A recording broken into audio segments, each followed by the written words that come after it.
Hello, and a very special welcome, all Histio community and listeners, to the 4th annual HopeCast. We are so excited to have you here with us, whether it's your first time, your 4th time, or anywhere in between.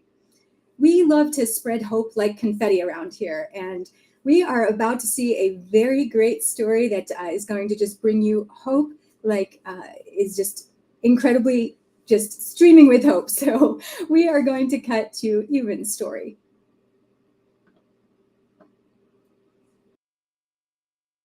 Oldest family.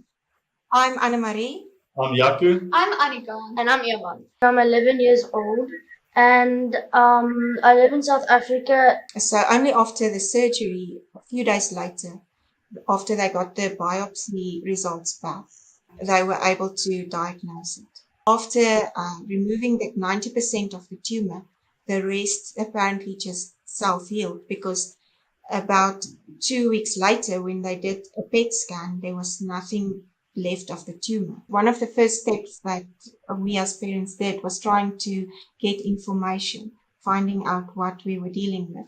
And that's where you guys play such a big role. I mean, I initially found your Facebook page, and that's where I was able to get a community for affected parents and people affected by the histiocytosis conditions. I was able to just read about other people's stories, the experiences, seeing the advice people give. All of that was really very helpful to us during those months when we were initially dealing with this whole condition. My mom told me there was this auction with art pieces that you guys did. And then when my mom told me that, I just immediately knew I had to submit a piece of my art to the auction. The donations and the art that I create, you guys use the money to help other people who have the same type of sickness that I had. Wow. Ewan's story is a reminder that living with rare disease, while difficult, can also shift your perspective to focus on the positive things like hope. And it's hope that empowers us to turn challenges into opportunities to grow, to advocate, and to inspire others. In case we haven't met, I'm your co-host, Kathy Wisniewski, and I'd like to welcome in my other co-host, Deanna Fournier. Hey, Deanna. Everyone, thank you so much for tuning in. Can you believe that this is the 4th HopeCast we've done together? These are always so fun because we get to be reminded of the stories and the impact and the fun and the hope that we get to see over the past year. Yeah, it's amazing. And we've loved doing these and spending time with the community. And I know that they also transcend today and live throughout the year for other people to look back at and hear all these messages of hope. And, it's our way of also sharing impact with you of all the things that you all do across the community every single day to help support those impacted by these rare diseases. Yeah, definitely. We wanted to start this year's HopeCast off with a bang and thought that Ewan's story was just what we needed to get us started. But there's still more. He wanted to share with us some of his artwork that he talked about. So let's take a look at the second part of his video now.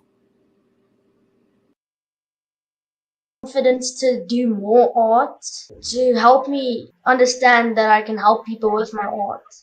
The favorite one is this one. It's my first picture I made at my art school that I was going to. And it was like the beginning of my journey to becoming an artist. So this one is one of my other favorite ones because it shows like the bad and the good, with the flower, with the good and the bad for the skull and the desert. And it's like a mix of life and death of themes of some parts in life that the bad stuff happen, like the neck problem, and then the good outcomes with the flower. I'm just so glad to be part of this special HopeCast celebrating the Giving Tuesday with the Histiocytosis Association. From our side, we'd also just like to say thank you for giving him the opportunity to do something for others by making this little picture available of the butterfly and thereby maybe inspiring people out there. Thank you for your organization that can give hope to people that might not otherwise see the hope at the end of the road. So thank you for being there, and I hope that your message can also go around the world and reach people that have never heard of hope that exists for this condition. Think positive and believe that there will be a positive outcome for a difficult problem with you or somebody else. Such an amazing story. You know, in that auction that you even talked about, we actually received artwork from 14 artists of all ages, and together they raised over $17,000. Incredible. It's incredible. And I think that we have the photo of Evan's artwork of the butterfly, which you will see all throughout the HopeCast. So I put that up here on the screen. And it's just inspiring for us. You know, I know this journey can be painful, but we can cast hope into the world and cast hope for others by turning our pain into purpose. And Evan is an exemplary example of that, in not being able to continue with sports, which was a passion of his. He found a way to shift his focus to art, where he found healing and inspiration, and then shared that with so many others through providing his art for us all to enjoy and to understand the story behind it. So through these outlets, we can raise awareness, provide emotional support for ourselves and others, and fuel those who continue to pursue better treatments, faster diagnosis, and cures for histiocytosis. I feel like it's so important to remember, never underestimate the power of your heart and passion, and in our world too, the power of your story. Absolutely. I think that our stories are some of the most powerful things that we possess. And when we share them with the world, it just shifts our perspective in such an amazing way. It's just, I love the impact that Evan is having and his butterfly is having. And today we're going to be speaking with so many other individuals across the Histio community who, like Evan, have made an incredible impact and found ways to cast the net of hope farther and wider for Histio. Now, speaking of impact, we recently sent out our 2024 impact report, something we like to do to show you how you've done over the past year, because without you, we couldn't do any of this. A few things jumped out to me as just an incredible amount of money that you raised this year, over $410,000 to be exact, that helps us provide education, outreach services, and fund research grants, just to name a few things. And seeing the pictures of all the amazing events that you put on throughout the year, these pictures not only represent funds raised, but they represent community, fun, family, and hope. We've held regional meetings that saw 157 attendees come together to learn, to network, and to find hope. We've hosted peer support groups, awareness activities, and we've granted scholarships to Histio warriors and their families to continue their education. We've funded research, and we've helped secure the ability for several doctors to attend the annual meeting of the Histiocyte Society. And these are just a few of the things that we were able to accomplish together. The definition of hope is the longing or desire for something accompanied by the belief in the possibility of its occurrence. And all of these events and activities and elements of our year provide exactly that. And today we are spreading that belief in the possibility of its occurrence to you, our incredible Histio community. There are so many things happening in the Histio world, and we love to highlight them so that you, our community, can always be in the loop and know what's going on. So in today's HopeCast, we'll draw from the main pillars of our mission, which are awareness, support, and research. Well, Deanna, speaking of exciting things, I understand we have a special guest with us today who wants to share some pretty exciting news with our audience. Yes, we're so excited to welcome Kelsey, who is on our board of trustees. And our board of trustees is volunteer, and we're so grateful for their leadership and guidance all throughout the year. So Kelsey, we'd love to welcome you on and have a quick little chat, and it's great to see you. Hey, Kathy. Hey, Deanna. How's it going? Hi. Good to see you all. What we think is so amazing about your journey on the board is that you don't have a personal connection to Histio, but we're really passionate about our mission, and we found each other, and you've been with us for a year now. And so with this being your first year that you've been on the board, tell us about how it's going. And I know you've participated in some events, so were there any things that really stuck out to you over the year? Yeah, so the last year has been awesome. I know, as you mentioned, right, I don't have a tie to Histio, but when I initially kind of sought you guys out, I saw hope, right? And I think that's like the big, constant theme here. And it's really awesome to see. Last year I was on this, but I didn't have a good sense of, I had just started. It was, fresh look at everything. But really, as it's evolved, every single event, to your point, that I've been in, went to the Histio hike down in Shenandoah, and just the powerful stories and the connection and everybody coming together to truly, embody what it means to support and be with each other and truly understand what the community is about, is something that, I'm not an emotional person, but even a lot of these stories and the one we just looked at on, it gets me excited, and seeing how much that what you guys are doing truly impacts, the community across the world, not just locally. So across, in the last year, where I've been, most impressive is, Kathy, you just hit on a few things, but we get an email pretty much weekly from you, Deanna, of everything going on, and everything that pops up is just like, wow, look what you guys have been able to accomplish for everybody that's been impacted. So certainly want to thank you guys, because you make our jobs a little bit easier, but overseeing what you guys are doing is truly remarkable, the impact you're making. Thank you so much, Kelsey. And it's been just an honor to work alongside you. And I really appreciated all that you've done for the Histio community, and love seeing you out there at the events. And you are also, you're feeling hope, but you're spreading hope as well, and helping us to reach new ears to learn about Histio too, which is really important. So I don't know if you have any other messages of hope that you'd like to share, but I also know that you have a special message that you'd like to share on behalf of the board to the community. So feel free to share anything else prior, but we're really excited to hear the special message that you have too. Yeah, and I don't want to take up too much time, because I know you guys have a lot of awesome guests, but I think one of the big ones, right, is the board has pledged $18,000, which is, biggest match, I think, Deanna, in a long, I don't know if ever, but a very big match. I know it surpassed last year, so huge numbers, and I think it really is, again, us just wanting to make a difference in the community here, and so happy to share that number here, and looking forward to Giving Tuesday to see, what comes through. Absolutely. And since we're talking about that, first and foremost, thank you so much to the board for your generosity. And we know that the community has heard that and has been already coming in with a tremendous amount of support. I think the last that we checked the total, we were over $7,000. So, and we might be closer to $10,000 now. So getting really close to at halfway or over halfway toward reaching that match. And we're only at 3 p.m. Eastern. So we still have plenty of time. We know that Pacific Standard Time in the United States, it happens after Eastern. So those donations can keep rolling in, but we really are grateful for the community and the board, because it's with the support and generosity and commitment from everyone that we're able to do the work that we do. So thank you so much to everyone. And there is a link on the screen if you're interested in helping to reach that board match. Yeah. Kelsey, is there anything else you want to share? Just a final thought. You and the team are incredible. I think if anyone on here has questions, they are always willing to answer, almost at all times, which is a little frightening, but they're always willing to help out. So again, thank you guys all for everything you do, and even putting on this HopeCast, because it's an incredible event and awareness that's being spread here. So definitely appreciate it. Thank you. And thank you for all of your heart and passion.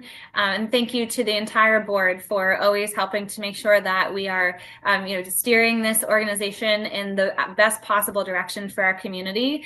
And thank you for all of your leadership and guidance. Yeah. Maybe one last thought. We should get those butterflies on like a t-shirt or something. That was awesome, like little drawing. So, but cool. Well, thank you. Definitely. Appreciate it. Thank you. Thanks, Kelsey.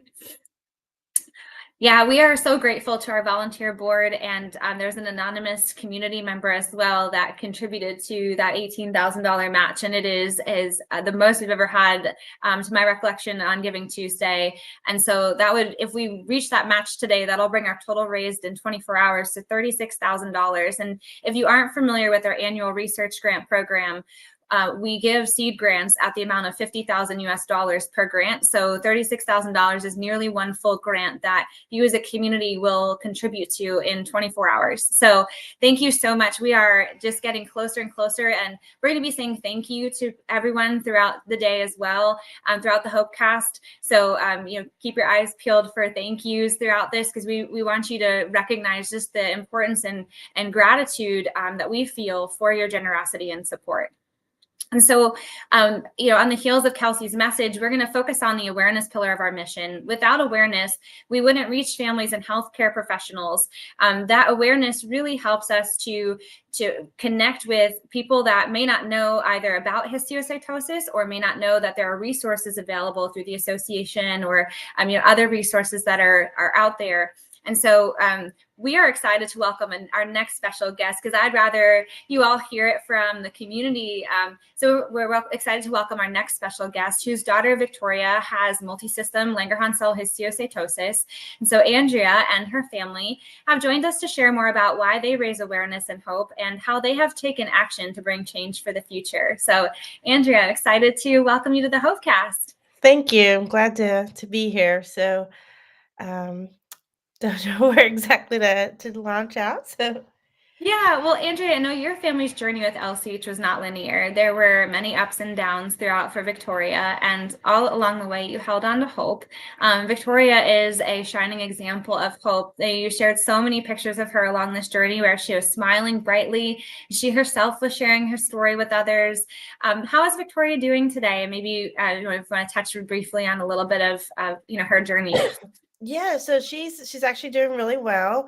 We are doing monthly check-ins, and it's always looking good each month so far. We hope it continues that way, and then either next month or this month, maybe if we can get it in, we'll have another MRI just to see if everything's resolved, and hopefully we'll be back and no evidence of disease is our hope. So. Absolutely. It's a relief to know that she's doing well. And you certainly were a very strong advocate, constantly trusting your gut as a mom. And, I think you've just done a tremendous job of kind of harnessing this really difficult situation and finding ways to spread that hope. And can you tell us a little bit more about the ways that you and your family have spread awareness in your local community and beyond? Because you've just touched our hearts with the tremendous amount of things that you've done. Yeah, so we were actually kind of fortunate enough to, so Victoria's an ambassador with our local hospital. So through their activities that we've been invited to, I've been able to share stories and educate the public about histiocytic disorders. I was not aware of histiocytosis when we were first diagnosed, and so I've learned a lot in that meantime. But just to be able to go out, set up tables, kind of just have information pamphlets about all the different diseases, the histiocytic disorders, and just kind of let people know, hey, this exists out there. These are things to look for. Here are conversation starters with your doctor if you're concerned. Has just been really great. I had set up a table actually in September as part of our awareness month, and I remember a lady walking by, and she just stopped, and she's like, histiocytosis awareness month? I didn't know that existed. And she turned around to her friends, and she's like, this is what I have. And so from there, we started a conversation, and she was excited because she's like, there's a community out here that I can connect to. And so we started talking about her journey, and she shared her story with us, which was very moving. But that's what the importance of the table is, because if we can reach someone who isn't quite aware of the community and how to connect with others, that's just as important as just educating others about these diseases, but just able to help bring, like you said, the community together, bring that support group to each other so they know that there's other people to lean on. So we've done a lot of tables at different events, some at sporting events. One Knox in Knoxville has been really supportive and let us do tables every year. So that's just some of the activities we've done. That's tremendous. I got chills when you mentioned that woman stopping and realizing that there was a connection there. I'm often amazed by how frequently someone will say, oh my gosh, I know someone who had it, or I had someone in my family. So it is true if you kind of talk about it and raise that awareness, you do reach a lot of people. And you also participated in a histiocytic disorders workshop earlier this year in Memphis, Tennessee, bringing in the patient perspective along with the North American Consortium for Histiocytosis that runs clinical trials here in North America, and the Histiocyte Society, which is that international medical professional consortium. And through that experience, you were asked to not only join a patient advisory board, but also to act as the very first co-chair on the patient advisory board, which is really exciting. And we're going to bring Nate Milam in a minute, who's also on that board with you as co-chair. But I wanted to just hear from you briefly, having gone through the experience with Victoria of navigating this multi-system LCH and having to advocate for treatment and exploring all of that, and then getting to bring that voice into that room with the healthcare providers and with some of your peers. What was that experience like? It was really, it felt empowering. It felt like, hey, getting to know the healthcare providers, and then he not only ask us questions because they really wanted to know our perspective, but it was amazing to see how much they cared. They want to not just have put blinders on and just go, but they want to incorporate what our thoughts are, whether it's on long-term health side effects and care, and just the quality of life, long-term quality of life.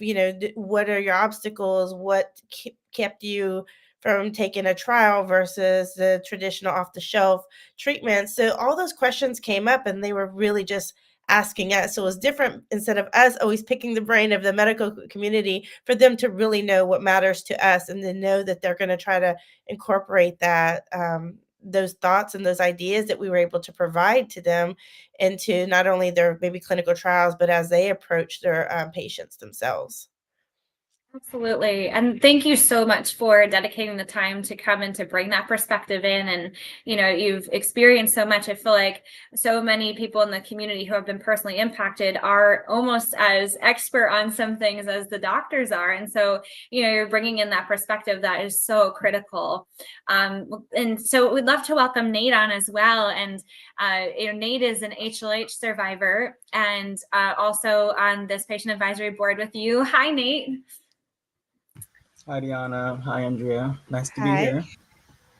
Great to see you, Nate. And Nate, we'll dive on some other things in a minute as well. But as I mentioned, kind of bringing patient doctors together to talk about experience is important. And I'd love to hear from both of you. Andrea, maybe you can go first, and then Nate, you can follow up with your thoughts. Why do you feel the patient perspective is so critical to advancements in research and other areas of advancement for histiocytosis? Well, I think that there's particularly with the board, we're focused a little bit more on a clinical trial aspects, and providing that patient's perspective to close those gaps that may exist when they're developing either a study or maybe just on how to provide knowledge out there to the community, whether it's on a study or how to even reach other medical professionals, how do you reach patients or caregivers. But it's just, like I said, closing those gaps is a very important in bringing in the patient perspective. Otherwise, you might design the perfect clinical study in your mind, but you may not have folks that sign up. And it may be because there's information, hey, you may not have thought about impacts or concerns that might inhibit families from participating. And that type of information is valuable because you want to design something that's not just, hey, this looks great. It might show great data, but you want something that's actually going to help the community and get folks to want to sign up and try these new trials.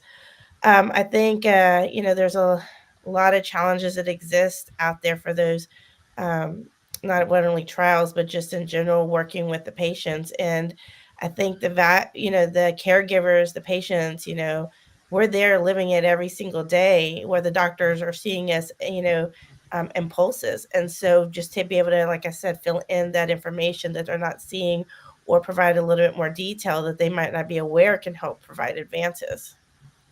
Absolutely.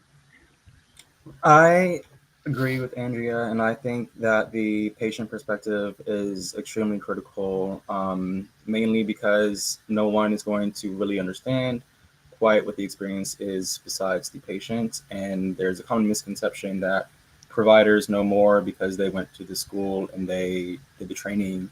But that knowledge only takes them so far. So I think it's really important to kind of essentially reach a hand and meet them halfway and have the patient perspective available to provide care through our lens and what works best, and for each of us, because we're all individuals and we have different needs. And I think that the formation of this board is important because it places us in a key area where we get to tackle these things at the front lines before we actually send these trials out and have people participate. We always have a goal of increasing that registration and increasing the diversity in the data that we collect, and being able to provide input on the trial design and the setup and the way that they have them disseminate that information, I think is essential and definitely a step in the right direction for advancement in this space.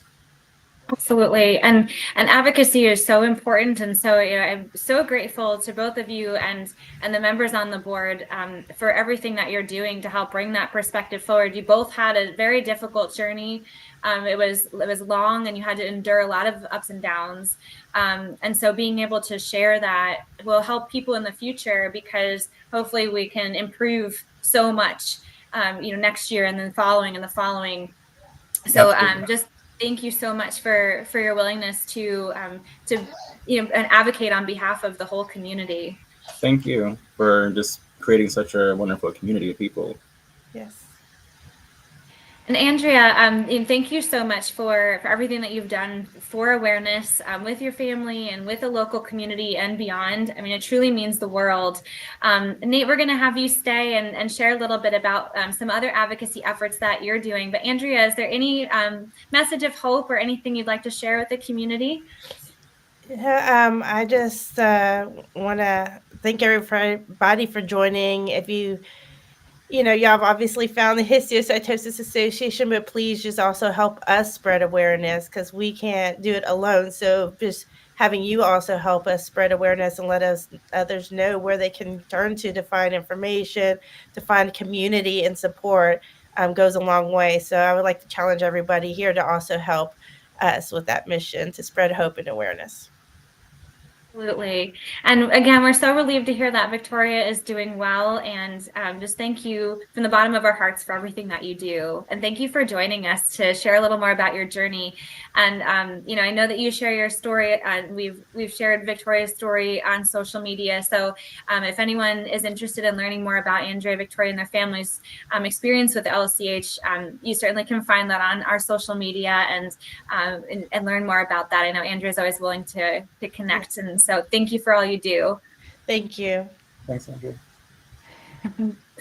Nate, now you have been an advocacy rock star for a long time. I know your journey with HLH was long. You were misdiagnosed with Crohn's, and then finally received a diagnosis of HLH and had a bone marrow transplant, which has been curative for you, which is incredible. And we've been so blessed to get to know you over the last years and to walk your advocacy journey with you. I would love to hear a little bit more about your Every Life Foundation advocacy efforts. And while you share, we're going to have someone, Brady, in the background, who has also done some stuff with you. So we'll talk a little bit about the mentorship program later, but maybe you can share a little bit about what you've been doing, your advocacy efforts with Every Life and beyond. Thank you, Deanna. I'm filled with joy and just gratitude for the association, because I wouldn't necessarily be in the position I am without it. Not only did I receive the scholarship that you were just mentioning beforehand, but I also became an ambassador, and that's kind of what introduced me into this welcoming space. There's so much room to grow and so many opportunities. I found the Every Life Foundation through our connection through conferences and advocacy. And this is such a pivotal organization that's at the forefront of connecting advocates to policy. And if we want anything to progress in the rare disease space and care, we need our legislators to be hearing our stories and to support our causes. So Every Life Foundation provided me with an opportunity to be their intern over the summer. I was their rare disease legislative advocates intern, and I also happened to be a member of their advisory committee as well. And during this internship, I got to have a front row seat of their multitude of events, from their congressional caucuses, their community congresses, and Youth and Teen Advocacy Day, which is an event where they encourage youths and who are interested in advocacy and who have overcome or would like to share and help promote support for their particular ask for legislation. That was an opportunity I had where I was able to mentor someone, and there were several selections. They like to have a diverse group of candidates because if you are able to speak amongst various rare diseases, then I think that drives the point home that we really need support. And ironically enough, the person that I was selected to mentor was from the association. So I had the honor and privilege to work with Brady and mentor him for his meeting with his state legislator. And that was a kind of a full circle moment without really realizing, because I had been in the association for about a year. And to see the passion in Brady, like I saw in myself when I was trying to start advocating, I had mentors, and so to pass that down was very nice and beneficial for me. So we got to chat and we met a couple times, and then he went on to meet with his representative, and I hear it went well. Beyond Every Life, I've been fortunate enough to be part of Global Genes events. I did a webinar with them. I've also joined the Rare Disease Diversity Coalition, and I've done a webinar with them as well. And I just recently finished a short term with Beacon for Rare Diseases based out of the United Kingdom, where I was their Trust and Foundation volunteer. I helped them secure funding I helped them apply for grants and funding for two of their programs, their empowerment program and their rare policy project, which are two important things they're trying to help continue to train and disseminate information for rare disease leaders in the United Kingdom. So I am kind of just hitting the ground. I've been hitting the ground running, and I've been continuing to run because I just like being a part of the change being made. And so it was really nice to pass that sort of down to Brady, and he didn't really need much help, quite honestly. He's very confident and he had his asks ready to go. So it was just nice to be able to work with him. That's incredible. And I know one of the things that you do so well is you recognize that rare disease is really rare. Histio is really rare. But when you combine rare disease, you can have a larger platform. And so you've brought Histio into so many rare disease conversations, Absolutely. Which raises awareness for histiocytosis, but also moves things forward and moves progress for histiocytosis and all rare disease. So I just love how much you've been involved, and you've been such a strong advocate for the HLH community, sharing your story everywhere that you can. And, that's just incredible. And having the opportunity to mentor Brady is amazing. Brady, what was that experience like for you?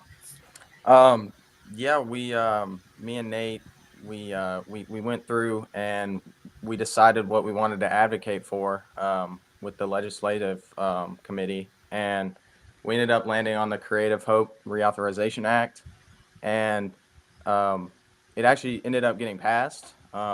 We went through the senators, we went through Katie Britt and Tommy Tuberville, and it ended up going all the way to the representatives and ended up getting passed. And for those who don't know, the Creating Hope Reauthorization Act, it's basically funding for, medication, allows for, research and medication in the histio field. And it just opens up a lot of doors that were previously shut. And with the help of Nate, we got it accomplished, and I'm very thankful for that. That's incredible. I wish I could have you all on here all day long. They're just, all these conversations are just so inspiring. Nate, before we have you sign off, we really appreciate your time. Is there a message of hope that you'd like to spread across the Histio community? And Brady, if you can stay on with us for just one more minute, I'd love to share a little more about the event that you had and your experience as a youth ambassador. But Nate, what message of hope or anything that you'd like to share with the community? I would just like to say that advocacy does matter, and there's no better feeling than seeing your hard work pay off. This example shines bright. It was passed, and I have personal experience advocating for stem cell funding and getting that funding secured. So it's really great being able to use your voice and share your story, and then see that story make an impact. Brady and I are two of millions and millions of people. But like, there's rare disease affects so many of us, and there's like there's like a fraction of treatments available for people. So it's just, this is small victories, but I wouldn't consider that small. That's really huge. So I would just say keep advocating and keep fighting, even if you don't think that your voice matters. It really does. There's evidence, the proof is in the pudding. And I would also just like to say that I'm fortunate. I'm so grateful for all the leaders who have put me where I am today, who believed in me, who trusted in me. Next week, I am fortunate enough to be speaking on the biggest stage yet at the Rare Voice Awards here in DC, hosted by the Herbalife Foundation for Rare Diseases. And at the awards, I'll be able to present and award and recognize other advocates who have done just such impactful work throughout the year on the state and federal level. And I wouldn't be able to be doing that in that position if it hasn't been for my leaders, Deanna, Melinda, Kathy, everyone who saw me and saw something in me. I'm just very grateful. So with that, I want to say thank you for having me, and it's lovely to be here. And I'm glad that we have also in the association the inclusion of our youth advocates such as Brady, because they are the next. It has to keep going. The change doesn't stop. So thank you for having me. Thank you so much, Nate, for everything that you do. And we truly appreciate all the ways that you're impacting not only histiocytosis, but rare disease by using your voice and your platform. We're so grateful. And Brady, like Nate said, I mean, you are the future. So you joined the Youth Ambassador Program, and then you held a hike. And so maybe you can share a little bit about what the Youth Ambassador Program meant to you, and just what your event meant to you as well. Right. Yeah. So the Youth Ambassador Program, I didn't really know what it was. My mom actually found it on, I think, Facebook or something like that, and she was like, "Hey, do you want to do this?" And I was like, "Yeah, let's do it." And my biggest thing, I know you mentioned pillars earlier, and one of the pillars was advocacy, or spreading awareness, and that was one of my biggest things. I really wanted to spread awareness, so I held an event. We held it in September, and it was a hike. It was a histio hike. We raised close to $5,000. And my biggest thing there was just to raise that awareness. It was a lot of people that I knew, my mom knew.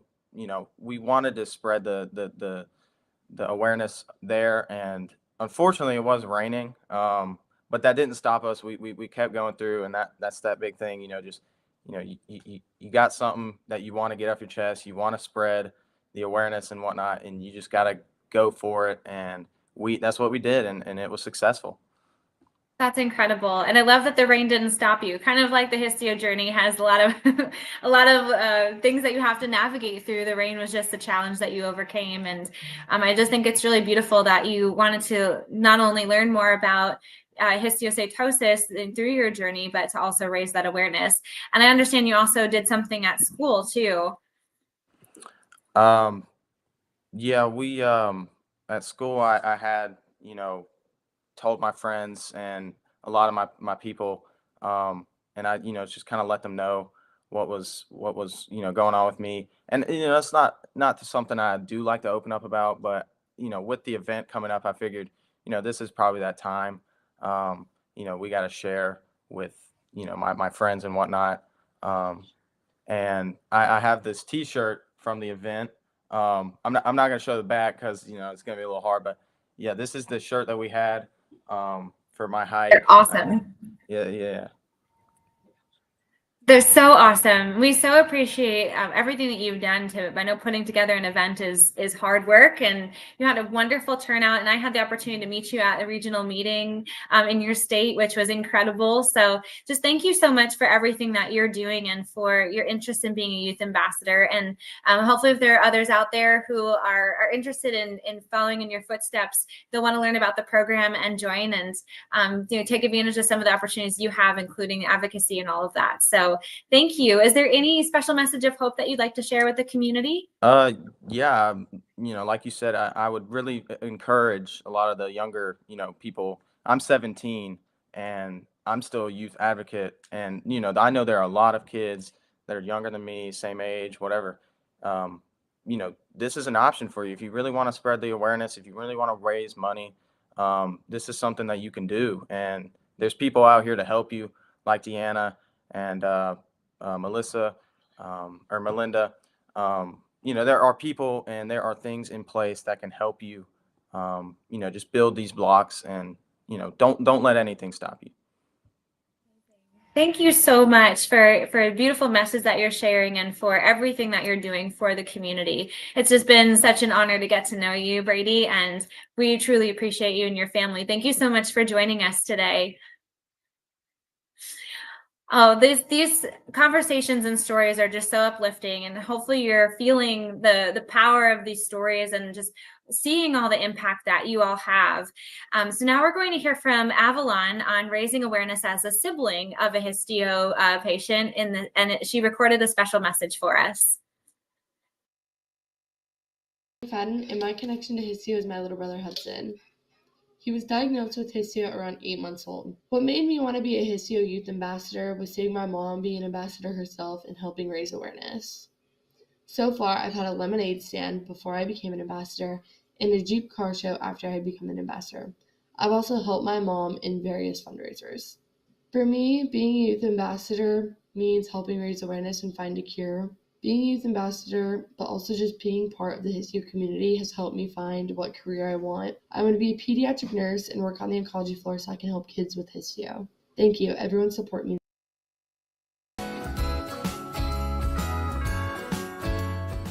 Hi, my name is Hudson. I am 6 years old and I am a Histio warrior.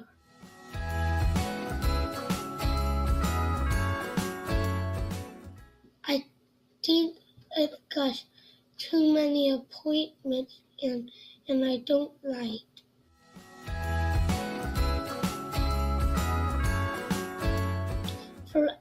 For a key.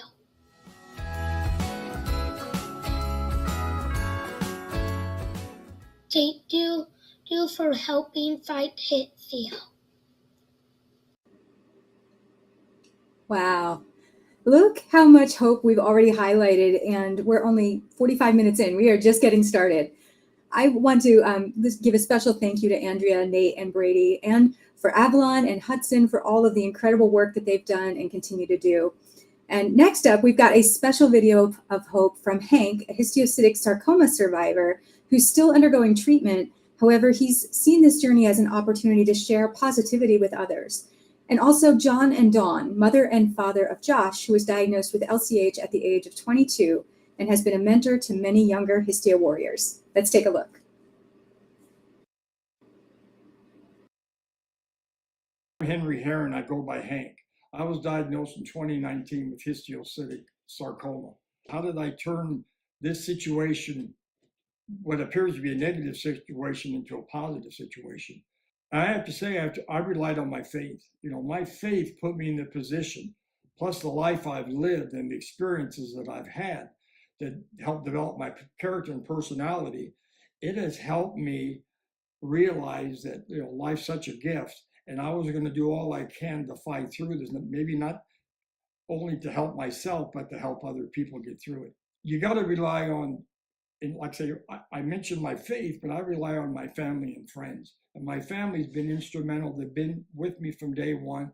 and they can continue to support and encourage me, and I appreciate that. I bring up hope a lot when I talk to a lot of people, but hope comes, I think, from within. It's that positive expectation that comes in our heart, but we can be a beacon of hope. And that's what I want to do. From the very outset of my first chemotherapy, I started reaching out to people right there in the infusion room. And I continue to reach out to people. And I reach out to people every day, somewhere in the numbers of over 200. The other important aspect is I joined a lot of different associations, and the Histiocytosis Association is one of the best ones for me because it deals with my disorder, the rare cancers. And I spend as much time with that association because not only do they help support and encourage me, they can provide me opportunities to raise awareness to other people because it's a challenge. And having their support and their commitment is instrumental going forward to so many people.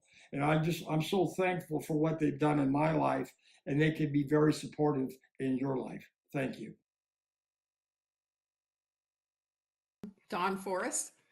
And our son Joshua, who's one in a million, had histiocytosis diagnosed originally in 2018. We were fortunate because we've met a lot of people at the histiocytosis hikes who sometimes it took almost a year or more until they were diagnosed. And we were very, very fortunate to be in a situation where the diagnosis for us happened within about a 2-week period. That's where the 1 in a million comes in because that's about the appropriate rate for adult onset of LCH. Looking at the website now and comparing it to where it was back then is night and day. Been able to do so much with yourself and your team. Your fundraising efforts for research is, gives us hope as well because, that's got to be a component of it. And there is not enough money for rare diseases. I think just in the last few years, we've seen such a huge difference from the time that Josh was diagnosed. When you're going through all that and you're feeling all these things is when you so much want connection. And so our first connection point came with the Histio hike in April. So we started chemo in February. We had the first time we really physically met other parents and families that were dealing with the same issue. It's just an incredible experience to have that opportunity because, again, with it being rare and uncommon, you don't find many people like that. So the emotions really come out when you're in that environment, and there is nothing that can substitute for being around people who are going through similar things as you. We're thankful to have had that opportunity to learn so much more at that event and have tried to continue to get involved when we can and continue to support the organization through those kinds of efforts because there is just nothing that can compare to somebody who's gone through what you've gone through. We would hope that would give other people hope that are going through it more now. It's like John said, you've put together a great crew and doing everything to advance the work of the association and help all of us this has been a part of our life. So we appreciate the ongoing journey and the continued emphasis on the research and the caring for the families. It is so much appreciated to have somewhere to be able to turn and know that there's a lot of effort going on around all the variations of histiocytosis. These stories, Deanna, are so incredible. It's like they bring us together in this community, and the power of hope can be so healing. It just makes me think that even though this journey is treacherous and uncertain, by sharing hope with one another, like John and Dawn just talked about going to the Histio hike, together we can find strength and community and opportunities to inspire others. And I know that we are so grateful for everyone who shares their story, and it helps us all be able to realize that we're not alone. A part of spreading hope is also raising awareness. When you can share your story with others outside of the community and have their awareness of Histio grow, it brings new avenues of support for everyone. We are excited now to talk to Tim Morter, an RDD survivor who's been spreading awareness all across his state as well as around the world through his activities with a local club and his role as a mentor on peer support calls. Good afternoon, everybody. My name's Tim Mortar. I'm located in Pennsylvania, and I am an RDD patient. When I was first diagnosed after 3 years of trying to find out what was wrong with me in 2021, my doctor said there was no known treatment. And so that's when I found the Histiocytosis Association. And I reached out to Deanna and said, my goodness, are there doctors anywhere that know anything about this rare disease? And she gave me a couple of choices. I selected to go to Memorial Sloan Kettering in New York City to see Dr. Diamond. And I became part of the clinical trial to prove the effectiveness of cobimetinib. It successfully worked for me. I had a chromosome defect that they identified at MSK, and the drug quickly took care of not only all my lesions that I had throughout my body, but also the chromosome defect. So in early 2024, forgive me, I have a bit of a head cold. In early 2024, I decided that it was time for me to give back. And so I applied to become an ambassador, and I'm grateful that the association allowed me to join. I've been very active ever since. I participated in the Histio hike Shenandoah. I met a lot of great people there. Most of the other patients were at least a third of my age. So I was the big old fat guy in the center of the picture. But regardless of that, I was also participated in the Physicians Directory project, where we're looking for care deserts. And that's resulted in another avenue of awareness that I'm trying to create. But I've also been very active in doing local presentations to community organizations such as Rotary and AMBUCS and other community-oriented groups. As part of those presentations, or as a result of those presentations, I learned of a district grant there from the Rotary International, and we applied for it with a lot of help from Deanna and Melinda. They gave me a lot of statistics, a lot of information. I had to craft the grant a little bit to be more locally oriented in where we would apply the money to. So I applied it towards the Physician Directory awareness project. And lo and behold, we were awarded the grant, and we got a nice little pot of money for the Histiocytosis Association. I've also been very, very active in the community support groups. Every 2 weeks, I try to be on. I think I've only missed 1 or 2 throughout the year. But as a result of that, I think I've been very helpful in trying to provide others not only hope, but inspiration, because I took what was initially a very dim-looking diagnosis with no known treatment, and I turned it into a silver lining in the cloud. And one of the things that I do to help others remain positive is I'll finish up with thoughts that I usually give during my presentations. I have a really involved presentation that I do, talking about rare diseases, talking about histio, and more importantly, talking about my journey, and to provide the whole presentation is all about providing hope.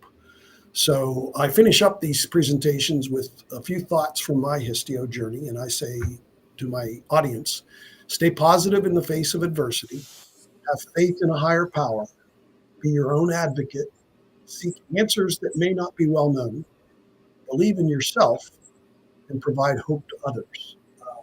And so those are things I finish up with, because I truly believe that I've been blessed in my journey to find not only the Histiocytosis Association, but Deanna and the rest of the team at the Histiocytosis Association. And I'm just so proud to be part of the team now that helps advocate and spread awareness for this rare disease. Tim, thank you so much for all the heart that you've shared. I mean, I think when you first joined the peer support calls, your ability to connect and remember people's journey from the previous call and then give them that support and guidance. You've been active on the Facebook group as well. That has been just such a tremendous beacon of hope for so many.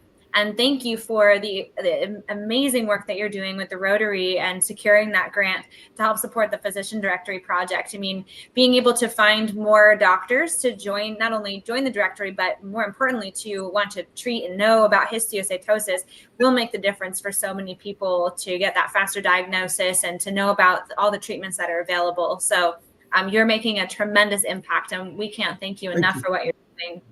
Thank you. I appreciate it. Yeah, when we did the Physicians Directory Care Desert study, I found that in all parts of Western Pennsylvania, west of Philadelphia, really, there were no doctors really on the directory. And so I made it my personal mission to make that one of my awareness projects to try to recruit doctors in Western Pennsylvania. Absolutely. And we're looking forward to hopefully raising a lot of local awareness with you. And, I think that it's a huge state, and there are a lot of states where it's shocking how there's only one or two doctors, if any. And through that project, you identified that, which is incredible. And, the community aspect of the histiocytosis, I'll call it world, is, I think, just one of the most beautiful. So we'd like to also welcome David, who from the peer support calls, and you've both been such wonderful support to so many. So thank you for that. David, what has been the most important aspect of these calls for you, and how have they elicited a sense of hope? Well, thank you. I'm David. I live in California, in the San Francisco Bay Area. My situation is I'm involved with histiocytosis diseases as a spouse and caregiver. My wife was diagnosed with one of the histiocytosis diseases, Erdheim-Chester disease, or ECD, in 2019, and probably had been physically suffering from that for the previous 4 or 5 years. Unfortunately, in the end of 2022, she passed away. The Histiocytosis organization has been very helpful in many ways, both while my wife and I were going through coping with the histiocytosis disease, and also after her death and their support. I think one of the most important things, there's many things that your organization provides. I think one of the most important is being a resource for where you can find doctors who know about it and are interested in the disease you have. Being rare diseases, most often your first doctor is not going to know of the disease nor how to diagnose it. And even if they are aware of the disease, quite likely, really wish you had not showed up, because it just adds to their problems. And through organizations like the Histiocytosis Association, you can find out where there are actually doctors. It can be sort of surprising, but there are doctors who are interested in studying this disease and are just really happy to find more patients that they can work with. So it's good to have those connections, whether it's getting connected directly with such a doctor or providing your doctor with someone they can consult with. So I think that is one of the big sources of hope provided through your organization. Thank you so much for sharing that, and you're absolutely right. The more that doctors can see more patients, those that are familiar, the more they can learn and better treat people who are impacted. If you see a doctor that's not in the directory, encourage them to sign up. It's free, but it is self-directed. Or sometimes we find out about a doctor and we'll nudge them to join. You know, and David, I know that with the peer support groups, you've helped to, you know, elicit a sense of hope for other people through not only the peer support, but the grief support groups. Can you share a little bit more about that hope that you give and maybe receive through those meetings? I definitely receive hope through them, and I continue them partially in hope that I can provide some hope to others, basically through my experiences and observations of those with the histiocytic diseases. When my wife passed away, I had a decision. Should I just put all this behind me and forget about such rare diseases as much as possible? Or I sort of felt that the patients and caregivers and families are required to do a lot of learning about the rare diseases and the particular disease and the therapies. And I felt with all that investment that I would hope that I would hang around a bit and see if I could be helpful. And so I've continued to participate in the caregiver chats, which I found very helpful before my wife's death and also afterwards, and the patients' peer-to-peer conversations, and also the grief support chats that you provide. Grief support, grief counseling.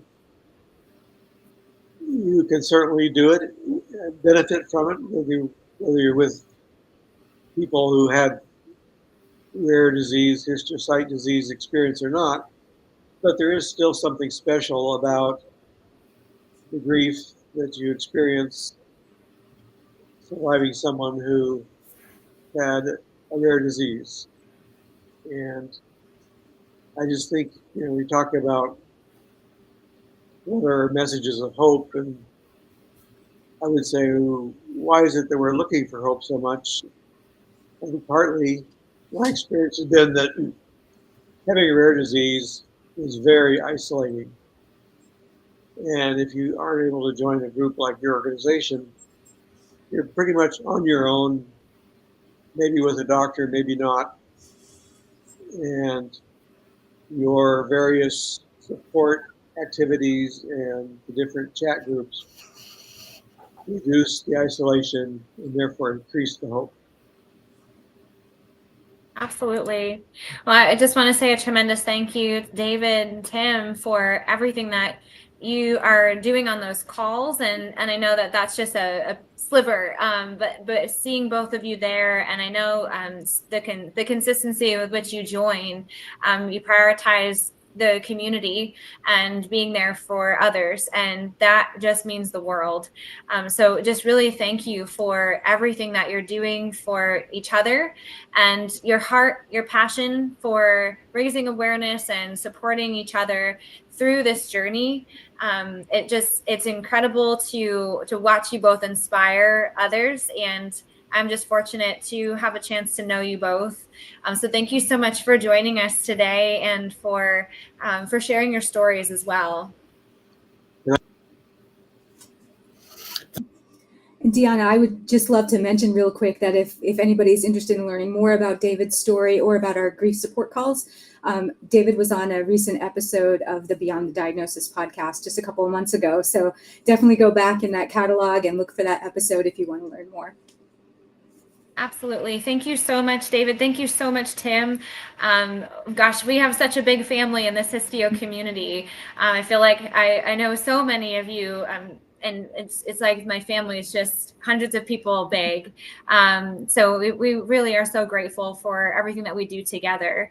We'd like to welcome on Dina, who entry into the Histio community started in a very interesting and inspiring way. Hi, Dina. Hi. Dina. How are you today? Doing good. Good. Thank you so much for joining us. And so you want to share just really briefly about your relationship with histiocytosis and how you met a particular person who ended up being a part of your local histio community. Right. Well, I was diagnosed with Langerhans cell histiocytosis in 2019. It's been a long road, but for the first probably year and a half that I was going through chemo and everything, I felt so isolated. Nobody knew what I had, and I couldn't lean on anybody who knew what I was facing, what I was going through. And over the years of trying to figure out what I was going through, I had gained a lot of weight. So I joined an online Weight Watchers group, and in the little chats that I found, there was one that was a cancer group. And so I went on it, and I just typed in exactly like what I was going through and what I had. And lo and behold, I received a message from a girl named Anna, and she messaged me back and told me that she was going through the same thing. And I'm from Los Angeles, California, and she's from San Diego, California. And we just started messaging each other and became friends. And she told me about an event she was holding down in San Diego. And I said I signed up, and I went down there to meet her and to meet other people who were going through the same situation as I was. And it just really inspired me to reach out to the association and to get involved. And I just found this whole new community, and it just ignited hope. And I finally found a community that understood exactly what I was going through, and they guided me through certain situations that I really had no knowledge of. And it was just, it was such a beautiful thing that I, just stumbled upon this. It was like fate had struck, and it just, it encouraged me to start thinking about being an ambassador myself. And so I put in the application, and I am just so excited to get started and spreading awareness, spreading hope, trying to engage my community, and making it more, just having people know exactly what it is and these rare diseases, and how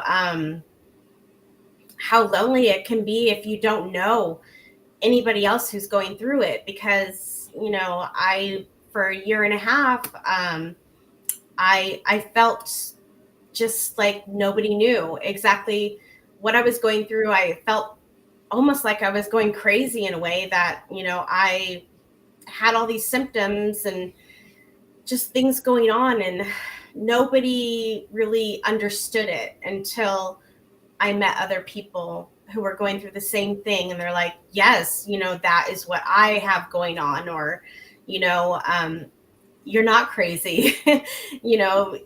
That's how I feel. Or, maybe ask your doctor about this, and they can guide you in a certain way. That when I didn't know anybody, I didn't know what to do. So, but it really, I'm so blessed that I met Anna, and, we remain friends and talk, and, just, she really inspired me to get involved, and I'm so glad that I did. It's incredible. I am always amazed by the connections that we make, and it's like you were meant to find each other. And I love that you were able to participate in the events. I think meeting people in person just really makes a huge difference too. But you touched on something so important, which is being able to talk to somebody that understands your diagnosis and your journey, because it is unique and rare. And even within LCH or HLH or ECD or JXG and etc., all the histiocytic disorders, everybody's experience is also different. So having someone that you can at least understand 90% of it without having to explain, then you can talk about the pieces that are, challenging, and it just removes that whole sense of, okay, I have to start from square one. So I think that's incredible. And thank you so much for sharing your journey, and appreciate you joining us to talk a little bit about that. And it sounds like it's encouraging for other people to maybe just talk about what they're going through, because you never know who you might bump into who has the same journey, or to join the peer support calls if you are having trouble meeting someone, to make those connections. Dina, is there any special message of hope that you'd like to share with the community? I just want to say that, reaching out and talking to other people and connecting on a different level of everything that you're going through, and, just talking about it, you feel so much better. And if there's one thing that I can say, if I can help somebody through a journey that they're going through and they're newly diagnosed, or just, don't know where to go, this community is amazing. And just to have that support and to lean on others and know that, you're not alone, it really makes a huge difference. So, yes. Thank you so much, Dina, and we're so excited to see all that you're going to do, for the community and with your community as you move forward into the new year. And we really appreciate you joining us today. Thank you so much. Have a wonderful day. Thank you, Dina. I mean, this connection and support is so important to us all. I feel like we lean on each other as a rare community, because together we're stronger, and together we've moved mountains. And I'm holding back tears as we're hearing all of these stories and meeting all of these amazing people. We're constantly so inspired by you. I'm thinking about someone else that we know who's becoming a doctor through her journey with RDD, and that illustrates that hope isn't just a feeling, it's a catalyst for change. Kathy, in your role with the Histiocytosis Society, you see so many investigators and doctors who are taking charge to move everything forward and create change. It all empowers, or actually the histio community empowers the doctors to search for answers and allows people to believe in a brighter tomorrow. We see progress in research as well. For example, the survivorship study led by Dr. Gaurav Goyal, looking to link together the natural history for all histiocytic disorders. There's the Into-HLH registry that seeks to do the same for HLH. And they demonstrate how research can help us believe in a brighter tomorrow as we learn more about histio, how better treatments can evolve, what we can support patients later in life, or know how to follow up on them as as they complete treatment. There's just so much we can do to make this journey easier, and having this knowledge is key. As we continue to partner with our friends located in different countries as well, who are serving local histio communities just like we are, we're just constantly reminded of the power of connection.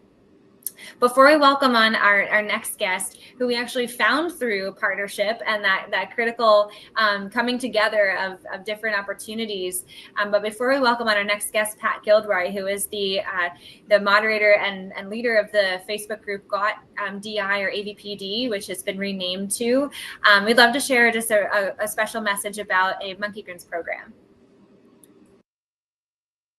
Mom to Histio warrior Jensen Aaron. About 10 years ago, we started an outreach program in conjunction with the Histiocytosis Association called Monkey Grins. And it's a simple program where we send a care package that includes a monkey and lollipops to both histio warriors and their families as they journey through their times with the disease. It came out of such a sweet moment. Jensen was in the hospital recovering from a bone marrow transplant, and I was trying to cheer him up because he was at a low. He had just lost all of his hair. He wasn't able to walk at the time. So I was telling him about another histio warrior in Philadelphia named Marcus, who had also just gone through a bone marrow transplant. And Jensen looked at me and said, I need to send him a monkey. And so we mailed off our first package with a monkey stuffed animal inside to cheer up Marcus and root him on as he continued his battle with histiocytosis. And that's how Monkey Grins was born. Jensen's sister, Sydney, wanted in on the action too and said brothers and sisters go through a lot too, and we should include monkeys for them. And she also added lollipops for the whole family to the care package. Jensen unfortunately passed away from the disease after his bone marrow transplant, but we've continued his vision of sending smiles and comfort and hope in the middle of hard times to Histio families. So Monkey Grins, if you haven't received a Monkey Grin before, we'd love to send one to you. You can reach us on the Histiocytosis Association website and submit a request, and we'd love to get a care package in the mail to you and your family. And thanks for all you Histio warriors out there. We just want you to know you're not alone as you walk this journey. Thanks. Have a blessed day. Such a beautiful program, and we're so grateful to their family. Know that their journey was so hard, and our hearts break to know that not everyone is able to see Histio in the background of their life and to kind of move forward through it. And so, we are also very conscious of the fact that this disease is still very devastating, and just really grateful to the generosity and the heart of their family and so many families out there that are looking to uplift each other. And I wanted to also mention, since I know so many of you are contributing today to our match, the $18,000 board and community match, that we are already over $10,300. So, as we get closer to that 18,000, it's just incredible to know that all of you are rallying together as a community to help fund research and to support these programs. And we are an incredibly transparent organization. You can learn about how we utilize the donations that are given to the Histiocytosis Association by looking at us up on what are called charity watchdog sites, including Charity Navigator and GuideStar or Candid. So you're welcome to always look into how we are responsible for all of the generosity that you share. And we really appreciate every dollar counts. So thank you so much for all that you do. And I see here with me, I have Pat, who is a very dear friend and has done some incredible things for the community that is impacted by diabetes insipidus, which is now called arginine vasopressin deficiency, which that name change, Pat, actually was something that you helped to push forward, and you've been doing a tremendous amount for the community. Would you mind sharing a little bit about you and the Facebook group that you lead and some of the research that you've been helping to spearhead for diabetes insipidus, now called arginine vasopressin deficiency, or AVPD? Sure. And I have to say that I'm really honored to be able to join you today. Thank you for inviting me. And just listening to all of the presentations and all of the people who have gone through the process of living with a histiocytosis condition is very touching and very informative to me, because that's not something that I've had a lot of experience with.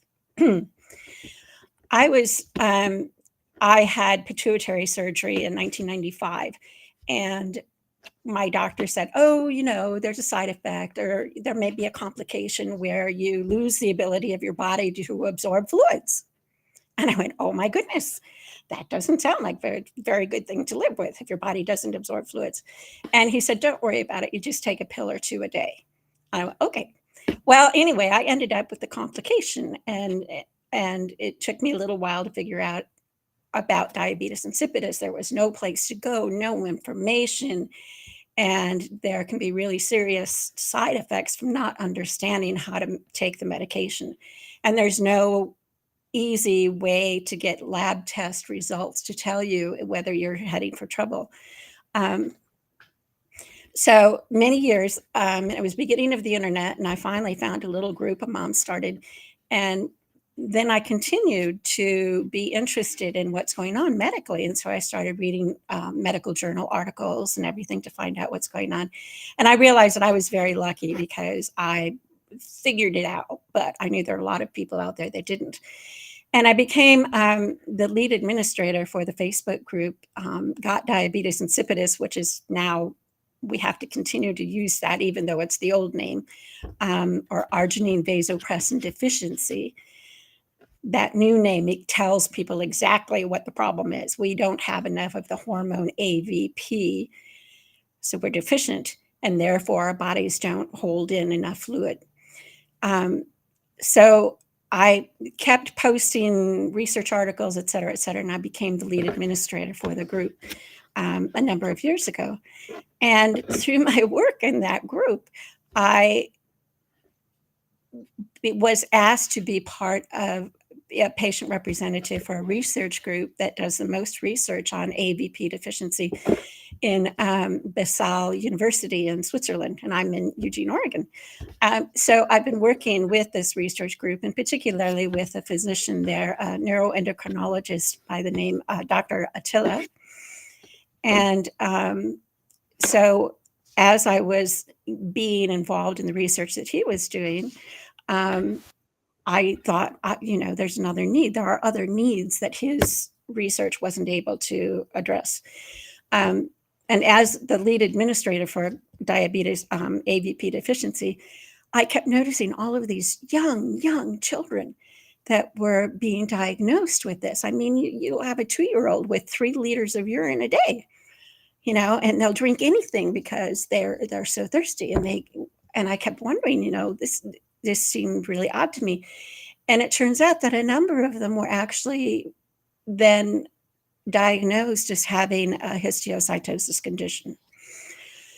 And as I kept seeing these numbers rise, particularly after we started to come back after COVID, I said, I need to find out more about this. And so I found the Histio Association. I reached out to Deanna, and we have helped each other become more educated about these issues. So it turns out that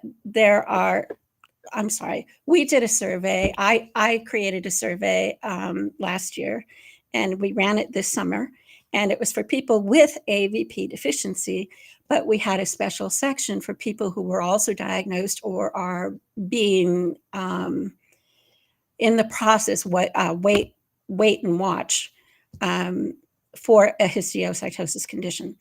Well, in this survey, we ended up having 671 people take the survey, and of that, 87 people responded that either they or someone they were caring for was being considered as having a histiocytosis condition. And Peter, who's in the background there, hi Peter, and Deanna, really worked, and they came up with about 20 some questions for those patients that did identify with histiocytosis.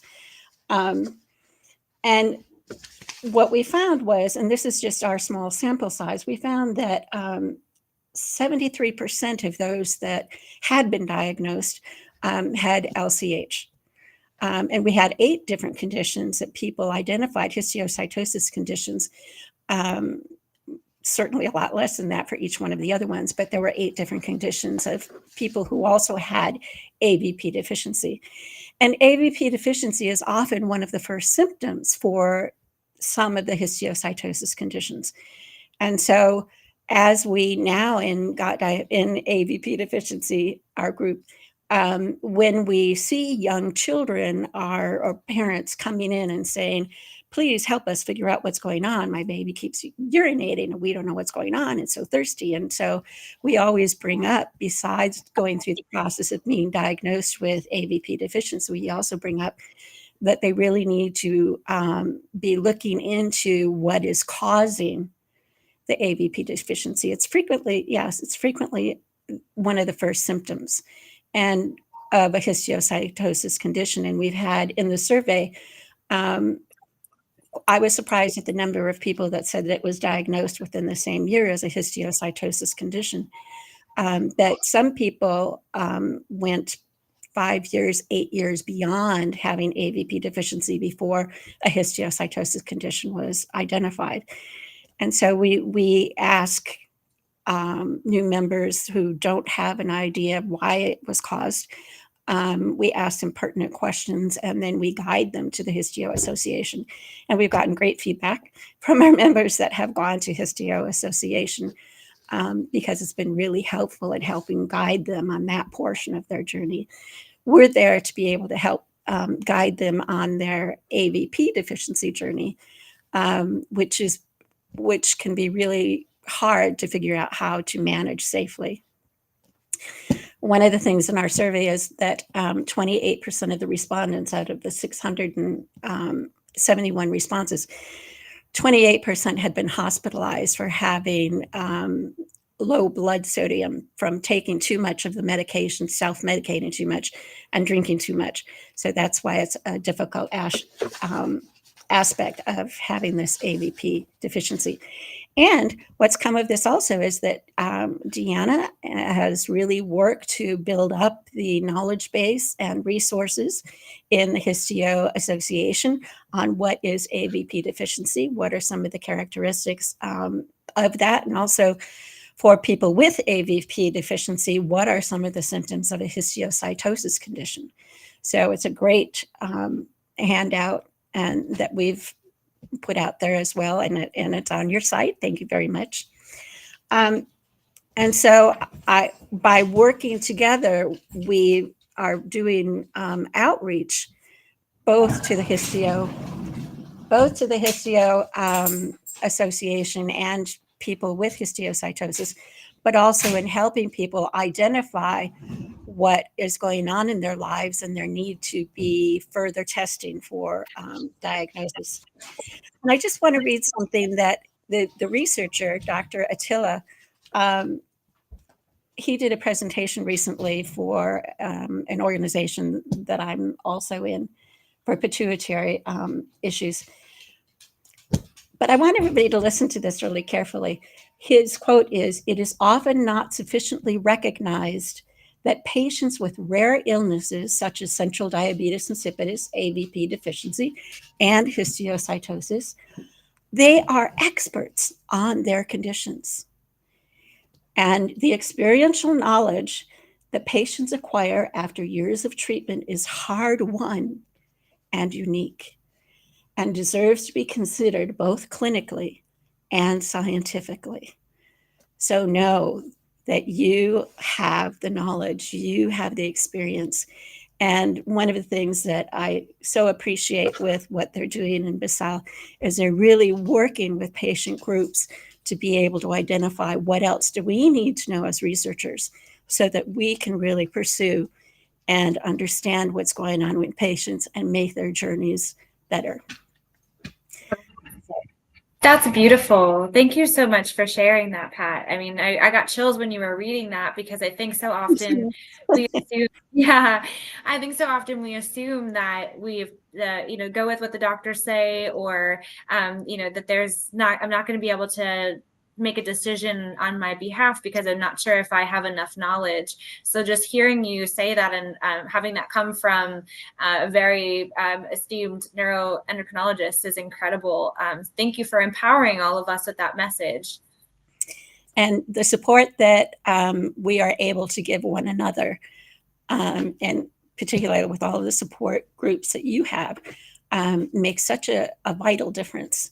And really helps each person go through the process, go through the journey, and get the treatment they need. Sorry. And I will thank you with that. Pat, thank you so much for everything that you do. You're just an incredible leader. You have helped so many people. I think there's over 6,000 people in your Facebook group. So if anybody is impacted by AVPD or diabetes insipidus, I strongly encourage you to join that group because Pat is a phenomenal moderator and a great leader, is a wealth of knowledge. And I've learned so much from you and appreciate everything you've allowed us to share with the community, including all the research opportunities. So it's been a tremendous partnership and one we're incredibly grateful for. And thank you so much for the heart that you pour into this. And thank you so much for all of your efforts and work. I've learned so much from your organization. Thank you. Thank you, Pat. Thank you so much for joining us today. And the research that's being done for AVPD is incredible. We're grateful that there's finally so much momentum in learning about the condition, how to manage it, and its connection to histio. And research is such a critical aspect of what we do. While the association doesn't conduct any research itself, we are continuously partnering with investigators, looking for clinical trials to learn about and to share information on. We review publications. We also have our annual research grant program that funds seed grants for investigators around the world. And in addition to research, doctors often help patients get get connected with local community support and the latest information on histiocytosis. We'd like to welcome Dr. Lilibeth Torno from Children's Hospital of Orange County, who is here with us today to talk a little bit about her recent experience this year and in the past as well, co-hosting a regional meeting with us for the Histio community. Hi, Lilibeth. It's great to see you. Hi, Diana. Thank you so much for having me today. It's really a great privilege. And, just listening to everyone's sharing and testimonies, it just makes my work, a little bit, hopeful and better. Yeah. So thank you for having me. Well, it is our honor, Dr. Torno. And would you mind just sharing how you got started working with histiocytic disorders? Yeah, so it's such a rare disease, and in a smaller community. I come from Orange County in California. We're in Southern California. 25 years ago, it was even rarer, and we were a small group, and recognizing all these conditions, I felt like, okay, somebody has to understand this disease more. And with that, I embarked on a journey. And so for everyone who's listening, the families and parents, it feels like almost like a long journey in the same direction, but there is truly hope.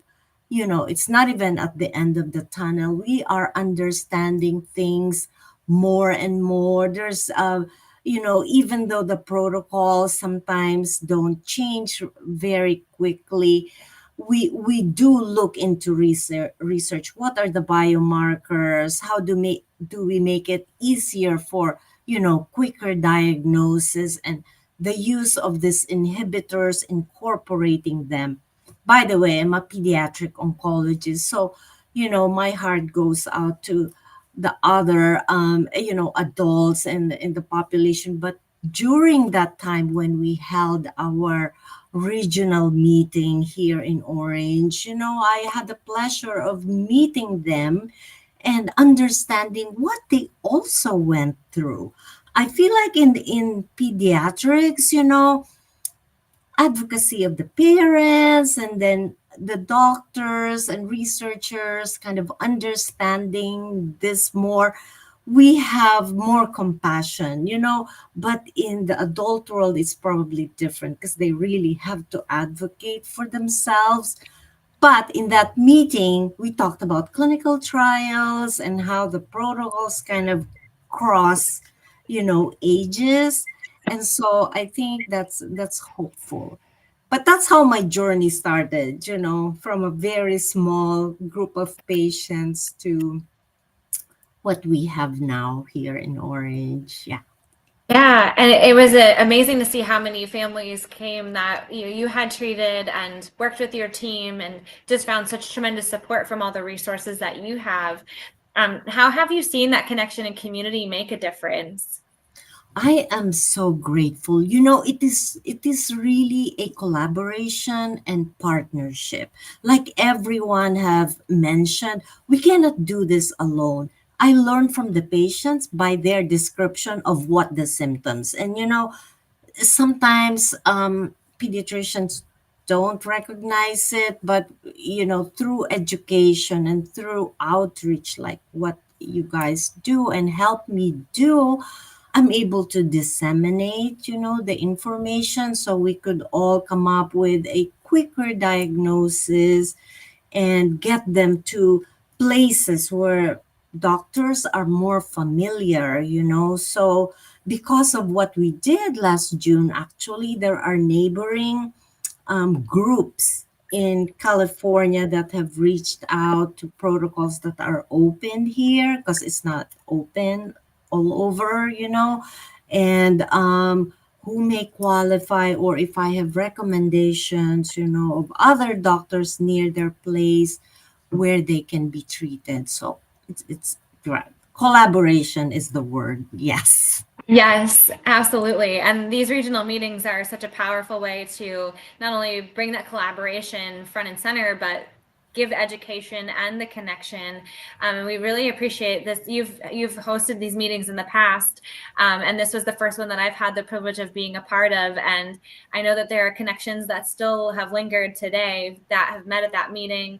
And so just having that ability to see people face to face, and also to have that time with you and your colleagues to ask maybe deeper questions, or recognize that you're able to kind of share what the latest advancements as well. It is so meaningful. Is there any message of hope that you'd like to share with the community, or anything at all that you found inspiring that you wanted to bring forward today? Yes, so like I mentioned, it sometimes feel like a long journey in the same direction, but there is hope. Research is ongoing. We are trying newer inhibitors, trying to understand, what causes different things, like why it goes to the brain and what can we do about this. We're looking into cancer survivorship. I mean, histiocytosis is part of that, and opening more clinical trials for the wider community. It's not just lymphoma. We have histiocytic sarcomas, all kinds of complicated things that could benefit from a really specialized type of networking. So there is hope. I just like to encourage everyone, and you're not alone in this journey. The doctors, I'm just one of them, humbly, are passionate along with you to find a cure and to help. Yes, so we're all in this together.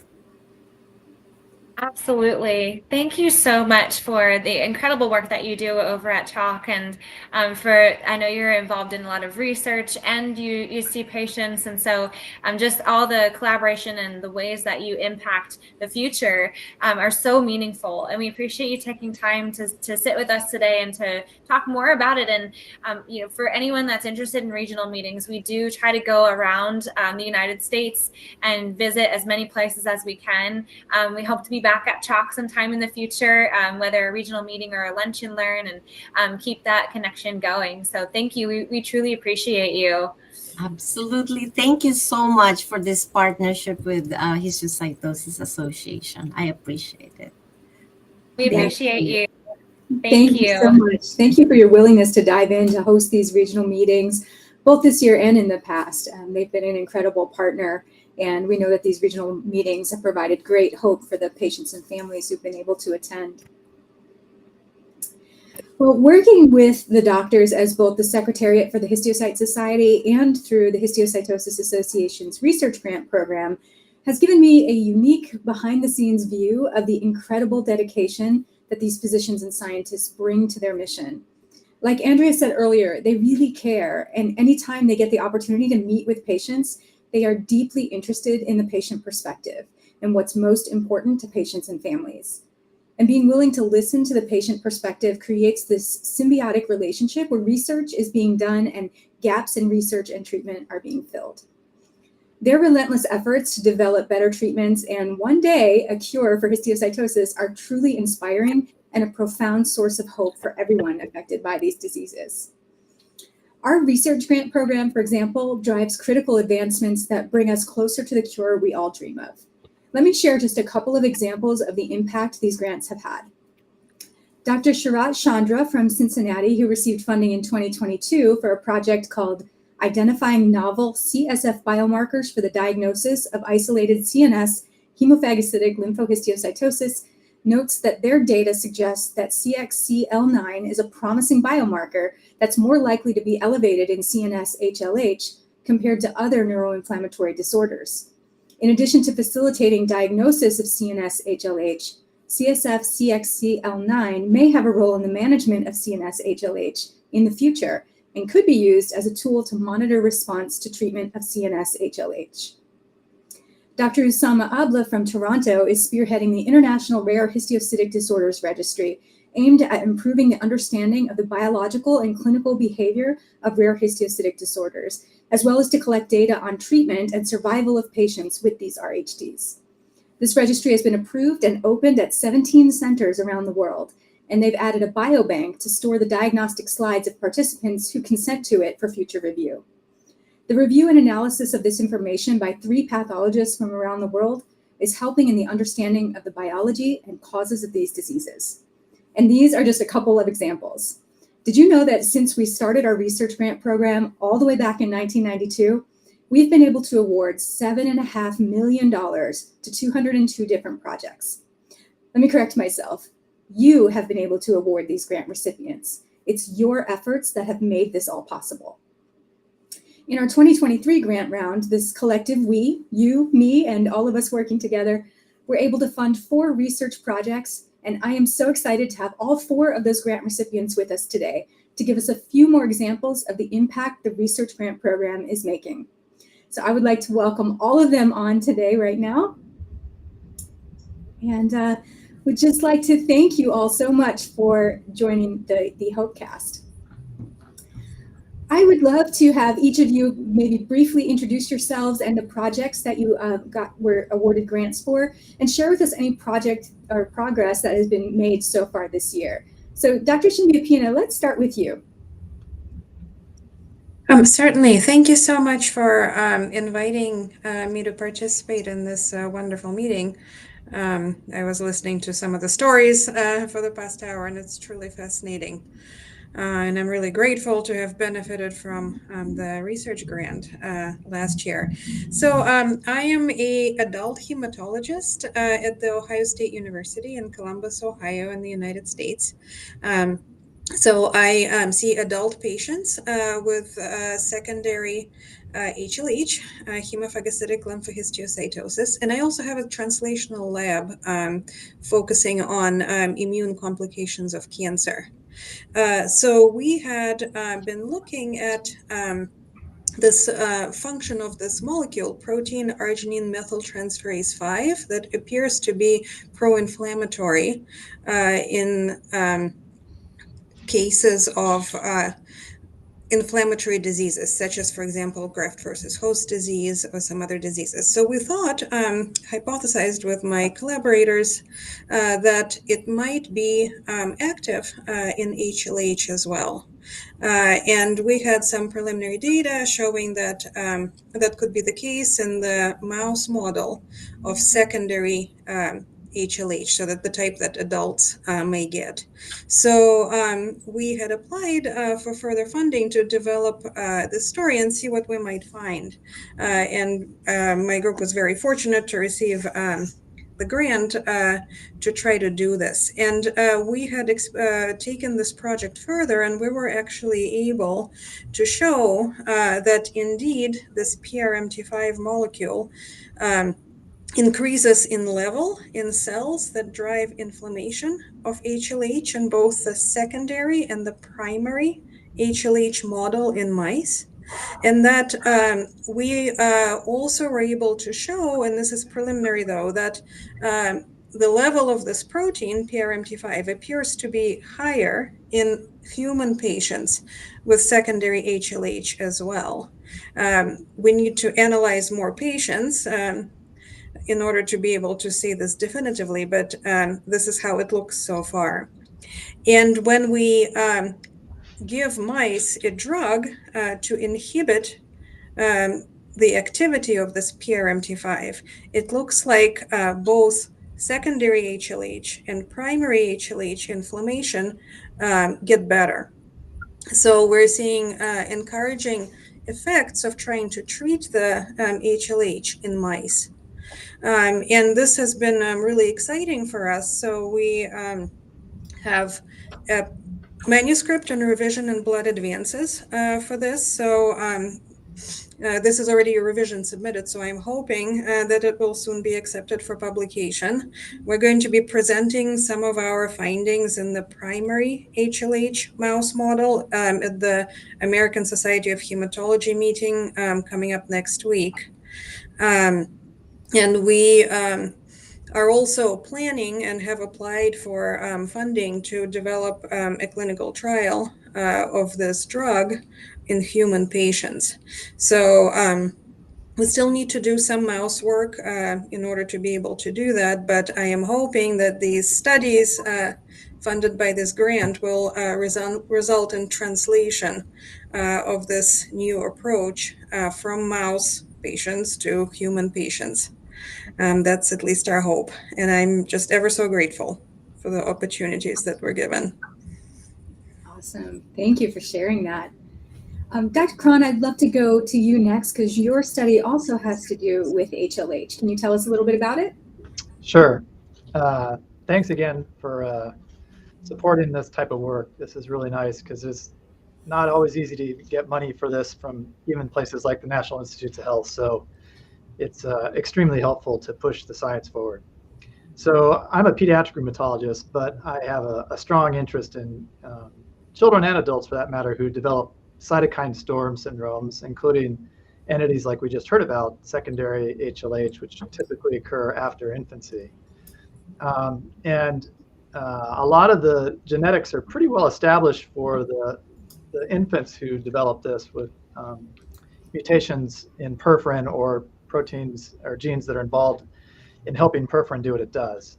But many of the secondary forms, we don't really know if there are genetic contributions. So we've been looking for them, and we actually find, in addition to single copy mutations in these same genes that lead to the familial form that shows up in infancy, other genes that may contribute. And so that's what this grant supported, was work specifically on several genes, but really focusing on two genes, DOC2 and DOC8, that are obviously similar genes. They have similar names. They also have similar functions. But we've identified a lot of patients who have had cytokine storms, some with COVID, this past COVID pandemic, some of the very sick, the sickest people who were hospitalized had mutations in this gene DOC8. And there's an entity that affected largely children that occurred about a month after they got their COVID infection, or their SARS-CoV-2 infection, called MISC. And we saw a significant number of those children also had DOC8 mutations. And then we've seen it just in other children and adults who have had secondary forms of HLH or cytokine storms. And so we've spent a fair amount of time just trying to show how that may functionally lead to a cytokine storm if you have one of these mutations. Just recently online at the Journal of Allergy and Clinical Immunology, we published this. So that's another, thank you to the Histiocytosis Association for helping to push this forward. But our ultimate goal is really to try to define at least some type of genetic basis for why, a lot of us get exposed to, let's say, viruses like bad strains of influenza or COVID, and a lot of us will contract those viruses, but very few of us end up in the hospital or become extremely ill from those viruses. And why is that? And so that's what we're really trying to do, is identify mutations in genes that we know to look for, but just as importantly, to try to identify genes we don't know to look for, because of the genes we know to look for, we still find about 30 to 40% of the patients who get these cytokine storms later in life have mutations in perforin or some of the other proteins in that pathway. But now we're starting to identify genes that have not previously been identified that likely contribute to disease pathogenesis. Wow, such incredible work. Thank you for all of your dedication and your desire to see the research for these diseases go further, and for just helping our patients and families as they deal with these rare diseases. Now, since both of your projects focus on HLH, I would love to hear from both of you what message of hope you have for patients and families dealing with HLH today. I think we all recognize that HLH can be a devastating disease, and that the current therapies don't always help and can cause devastating side effects by themselves.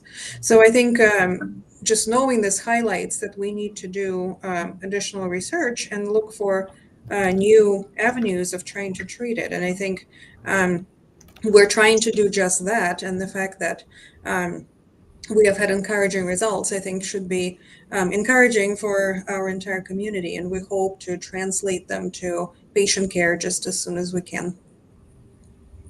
Yeah, I would just add that, I think things are pretty hopeful for such a horrible disease. We've come a long way, really, in in a relatively short period of time. We're talking a few decades here, but really there's been a lot learned and a lot accomplished in that time frame. Probably most importantly is trying to recognize this, because a lot of physicians aren't even really fully aware of it. And patients get this and don't do well. And so I think just recognizing it is helpful. And one of the silver linings, I think, from the COVID pandemic is this concept that cytokine storms can occur from bad viruses. And you not only need to treat the virus if you can, or prevent it through vaccines, for example, but you also need to treat the excess inflammation that some patients develop when they get these triggers. But I also would say that, we've come a long way treatment-wise, right? So the familial form that shows up in infancy, is 100% fatal unless you received chemotherapy with the drug etoposide or VP16 and then got a bone marrow transplant. And that mortality is still pretty high. But I think even for that, as well as the secondary forms, we have much more targeted therapies, because one of the reasons the mortality is high with using chemotherapy is that these patients often you're wiping out their immune system, which you're trying to do because their immune system's making them sick. On the other hand, that really sets them up for secondary infections that they then have real hard time fighting once they get them. So we have targeted therapies now, whether that's blocking individual pro-inflammatory proteins called cytokines, and they go by a bunch of names like interleukin-1 or interleukin-6 or interferon gamma. We have targeted approaches. And including for the familial form, there's a study that demonstrated that blocking interferon gamma, even for this horrible familial disease where both your genes are mutated for a particular gene like perforin, that may help you blocking that protein interferon gamma with a monoclonal antibody. And they're pretty targeted approaches. And we're expanding that to use things like Janus kinase inhibitors, which can block a whole slew of cytokines. And so I think, as we understand these diseases better, their pathophysiology, or what causes what's going on, we have a better idea of which treatments may be beneficial. And so I think targeted approaches, which are less toxic but still effective, are just going to keep getting better and better the more we understand. Awesome. Thank you both for making that point that we've come so far, but there's still a long way to go. And that's exactly why we do things like the HopeCast, just to highlight the work that's been done and to give people hope that we're going in the right direction, progress is being made. And though we still have a ways to go, we are on the right path. So thank you both so much. All right, Dr. Shiloh, I would like to go to you next and hear a little bit about your project. Thank you. My research is about the rare histiocytosis, and one of the most significant advances in the understanding of histiocytic neoplasms was made a while back with the discovery that the majority of these cases are caused by mutations in a family of genes which turn on this tumor-promoting pathway called the MAP kinase pathway. And this discovery has really opened up new treatment options for these patients with the use of the inhibitors of these targeted therapies. However, there is still a subset of more rare histiocytosis in which the underlying mutation driving the disease remains unknown. And within these cases, there is a group of patients which suffer from a hereditary disorder called H syndrome. And this hereditary disorder is caused by a mutation in a gene which has never been linked to activation of this tumor-promoting MAP kinase pathway. And patients with H syndrome present with a variety of symptoms. So it's a multi-system disorder affecting many different organs and systems in the body. But interestingly, and for some unknown reason, these patients have a very high tendency of developing histiocytosis. And for me as a scientist, this really ignited sparked my interest as to why these patients develop histiocytosis, and maybe by studying this very rare disease, we can learn about a new mechanism leading to histiocytosis. And so we set out to study this. First thing we found was that in these patients, even though they do not have the mutations in the MAP kinase family genes, they do have hyperactivation of the MAP kinase pathway.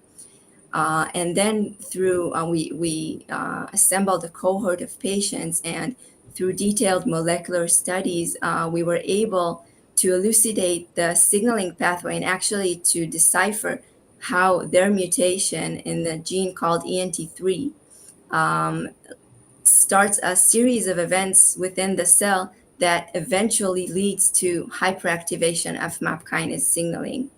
And our very first patient that started this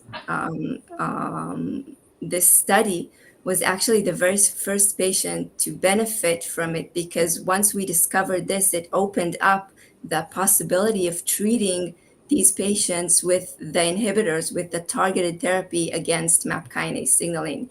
And our first patient, which was a teenage girl which suffered from a tumor compressing her orbit, which did not respond to any therapy, once she was started on this targeted therapy, it induced complete remission of her tumor. So we were very, very excited to see the research that we do in the lab really affect patient care within such a short time. And we were very happy to publish these findings in Blood a few months ago. And I was also very excited to see about a month ago an additional paper from across the world describing another case report of another patient with H syndrome, which following our work was also treated with a similar targeted therapy and was also very successful. Wow, what incredible work. How exciting. I'm sure that both of those families were just overcome with joy that they were finally able to have something that actually made a difference. So thank you for that and for your research. What incredible work. Yes. And last but not least, we would love to hear from Dr. Kufal about her project that has to do with neurodegeneration. Yeah, thanks so much for having me. It's been so wonderful to get to know the histiocytosis community. So I'm not an oncologist. I'm a pediatric ICU doctor, but this journey for me started with a patient with really bad multisystem LCH, and getting to know them and talking to them about neurodegeneration, and realizing that that's really what my research lab did, is really amenable to try and study this disease and try to understand how it works, and to try and validate some of the therapies.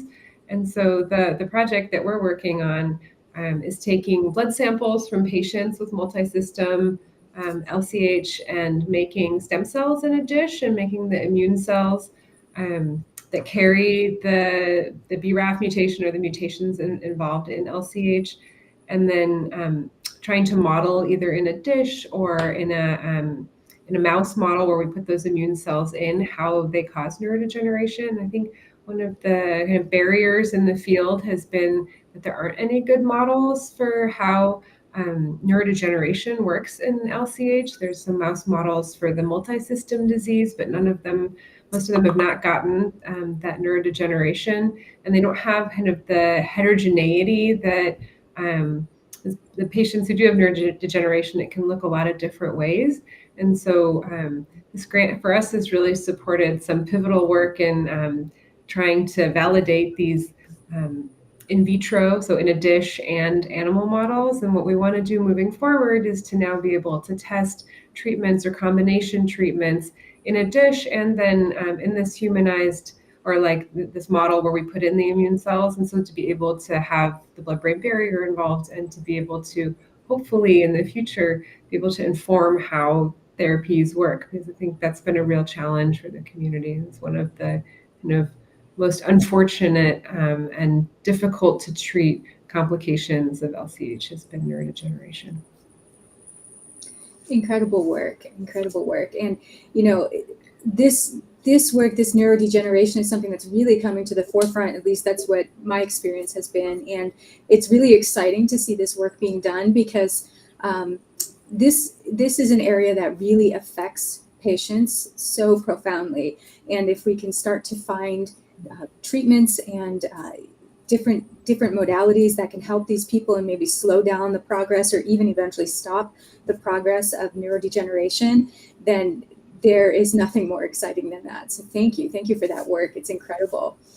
And I would love to ask both of you what your message of hope is for those dealing with these elements of histiocytosis. I mean, I think from my perspective, like just in the 4 or 5 years that I've been involved in the histiocytosis field, the way that different clinicians and researchers come together and how collaborative it is and how much knowledge has grown over that time has been really tremendous. So I have a lot of hope that there are going to be new therapies and combination therapies in the next coming years to be able to kind of more like stop progression entirely. That I think would be the hope. Maybe even reverse some of it. I think the progress has really been tremendous from an ICU point of view. Yes, I think as well, just from the scientific point of view, just reading the papers that are being published constantly and the knowledge that is being accumulated and seeing how it can really reach patients fairly quickly. So I think that really gives me hope to see. Well, I just want to thank all 4 of you again for being here today, for sharing the work that you're doing. We love being able to share this because it not only allows the community to see what's going on and the progress that's being made, but I think to see the actual doctors and scientists that are behind the work, it just humanizes it all together, and it allows them to feel hope even more because they've seen your face, they've heard your voices, they know your dedication and everything that you're working on. So thank you so much. Congratulations again on your grant awards, and we can't wait to see how your projects progress. Thanks so much. Thank you. Wow, such incredible work is being done. I hope that you are all as inspired as I am by hearing these 4 grant recipients talk about the work that's being done. And while science searches for cures, hope heals in its own way. It helps us focus on what's possible rather than what's uncertain, giving us the courage to keep moving forward. And speaking of moving forward, just recently we wrapped up the 40th annual meeting of the Histiocyte Society in Goa, India. The society is a membership group of doctors and scientists who are treating patients with histiocytosis, as well as the ones actually in the labs performing the research, the true experts in histiocytosis. Now, each year, these experts come together at the annual meeting to share their latest research and learn from one another. And this year's meeting placed a special emphasis on networking and collaboration, encouraging participants to forge partnerships for both current and future projects. And like I mentioned earlier, getting to plan these annual meetings for doctors gives me a unique inside look at the dedication that these physicians and scientists have. The level of commitment that they have is truly next level. The focus on teamwork and shared innovation is so exciting to me. It's a clear sign that research is advancing every single day. Now, one of the crucial elements in driving the innovation and discovery that results from our research grants comes right at the very beginning, and that's with the pathology. Now, pathology is the study of diseases, examining their causes, mechanisms, and effects on the body. Pathologists play a crucial role in diagnosing illnesses, guiding treatment decisions, and advancing medical research. Their work is vital for understanding complex conditions like histiocytosis, providing the foundation for developing effective therapies and improving patient outcomes. Pretty important, huh? Well, to learn more, we just so happen to have 2 pathologists with us here today to tell us about the strides they've seen in their work and the hope it brings for the future. I would love for you to welcome with me Drs. Jennifer Pekarsik and Aishu Ravindran. Thank you so much for being with us here today. Thanks for having us. Thank you, Kathy. It's such a privilege to be able to participate in this session, so thank you for having me. Absolutely. I would love it if you could both talk a little bit about your work as pathologists and your perspective on the progress that's been made in the research of histiocytosis. Aishu, do you want to go first? Okay, sounds great. Well, thanks, Kathy. I'm currently a practicing hematopathologist at the University of Alabama, Birmingham. So hematopathology is a specialty that deals with the diagnosis of blood and bone marrow disorders. So my journey in histiocytosis itself started almost a decade ago in 2015. I was relatively a fresh out of medical school graduate, and I joined my research here in hematology at the Mayo Clinic, where I saw my first case of Rosai-Dorfman disease. I have to be honest, I didn't know anything about that, and the primary diagnosis of that was highly relevant and reliant on histopathologic diagnosis of this histiocytic disorder. From then on, my journey continued into pathology residency when I became a member of the Mayo Clinic Multidisciplinary Histiocytosis Working Group, which was formed in 2017, comprising of a team of experts from various different subspecialties, including pathology, radiology, and hematology, and many others. As a pathology trainee member, I had this unique opportunity to present some challenging cases in histiocytosis every month since its inception in 2017. And while I did that, I learned a lot in terms of not just diagnosing the histopathology of these histiocytosis, but also what are those clinical manifestations, how do the radiological findings present, and so forth. So talking about pathology itself, when it comes to histiocytosis, it's a very unique disease in the sense like we really don't know in many cases what is a normal versus an abnormal histiocyte. So we're constantly looking for clues to diagnosing this. So the number one thing is a patient history, which is very critical thing to suspect histiocytosis in conjunction with the radiologic findings. And then comes the tissue biopsy. In terms of tissue biopsy, the question comes, it's like, oh, how are we distinguishing normal from abnormal? So the techniques that have made so much advancement in the past decade or so forth. It's like the two major techniques are the tissue markers. They're just applications of antibodies to the tissue to identify proteins that can distinguish normal histiocytes, which are your normal immune cells, versus abnormal histiocytes, which are your tumor causing cancer cells or disease cells. And the second technique is the genetic landscape, which has been, there's a number of studies that have shown significant progress in understanding the genomic landscape of the MAP kinase mutations being the most common in these diseases, which is also helpful for us to arrive at a diagnosis. So personally, as a pathologist, from being a trainee to now being a consultant hematopathologist, I've come a long way in learning about this disease, and I still continue to learn more. And it's just been a very fulfilling part of my profession to be able to learn about this and contribute to the advancement of histiocytosis field.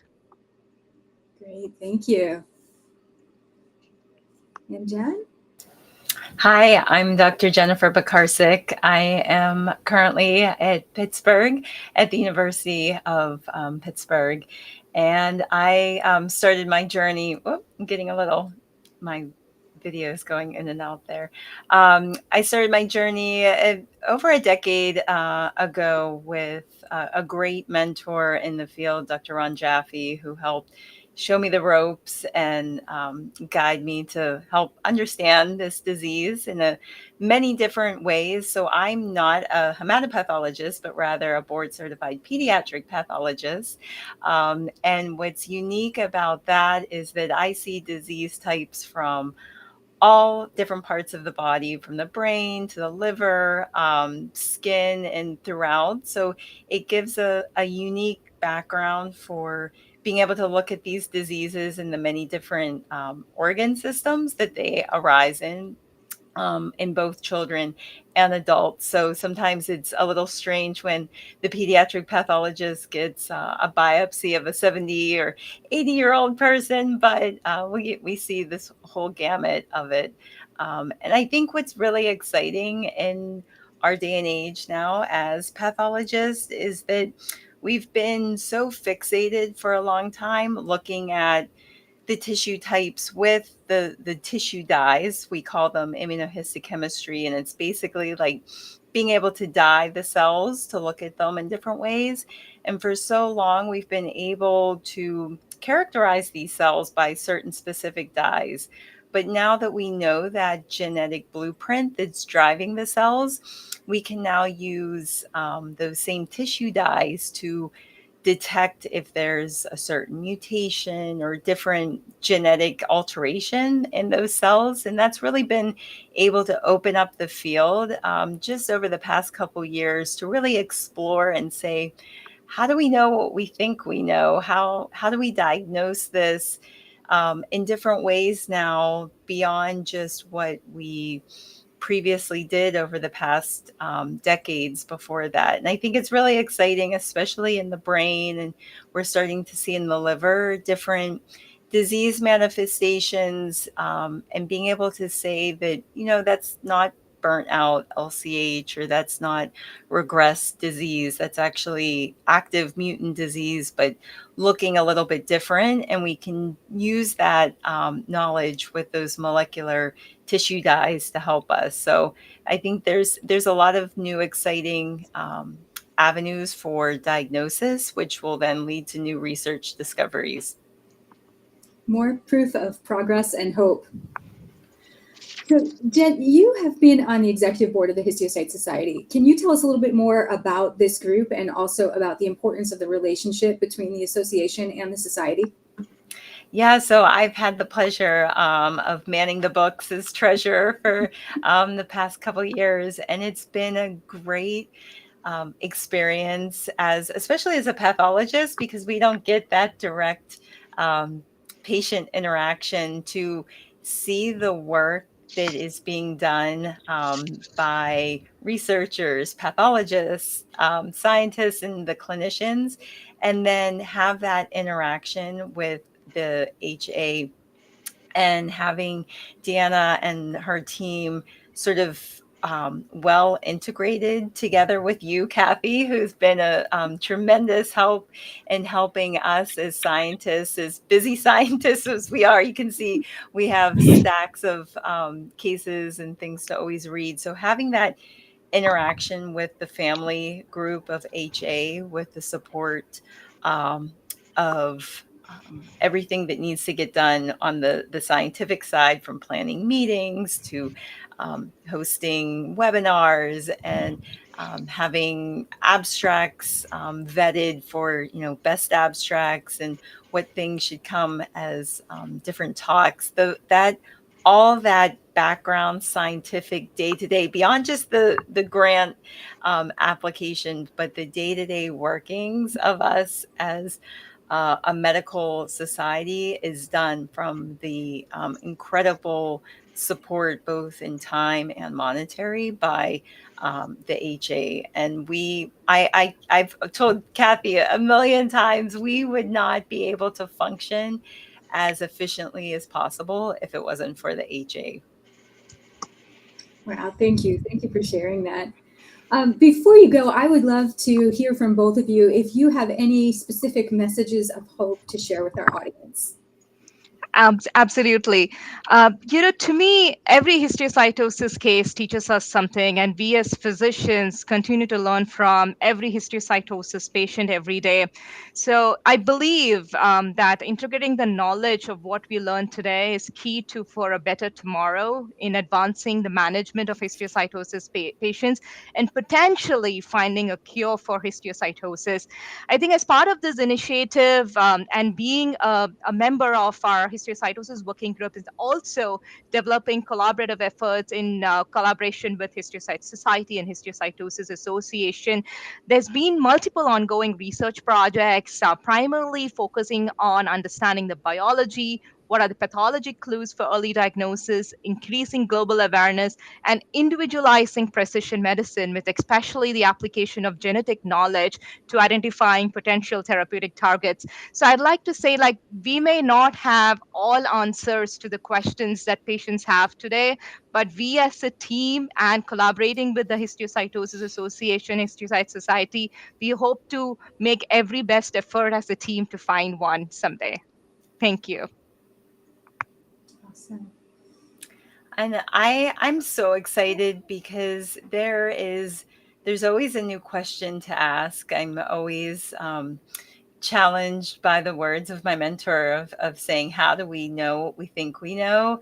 and to continue to ask ourselves, like, why do we think that, and how can we think in new ways? And for me, I'm also very hopeful in the future with digital pathology and the capabilities that will enable to take those glass slides that we're looking here on these microscopes and really democratize it in being able to have that one glass slide be viewed across the world by many different experts at the same time.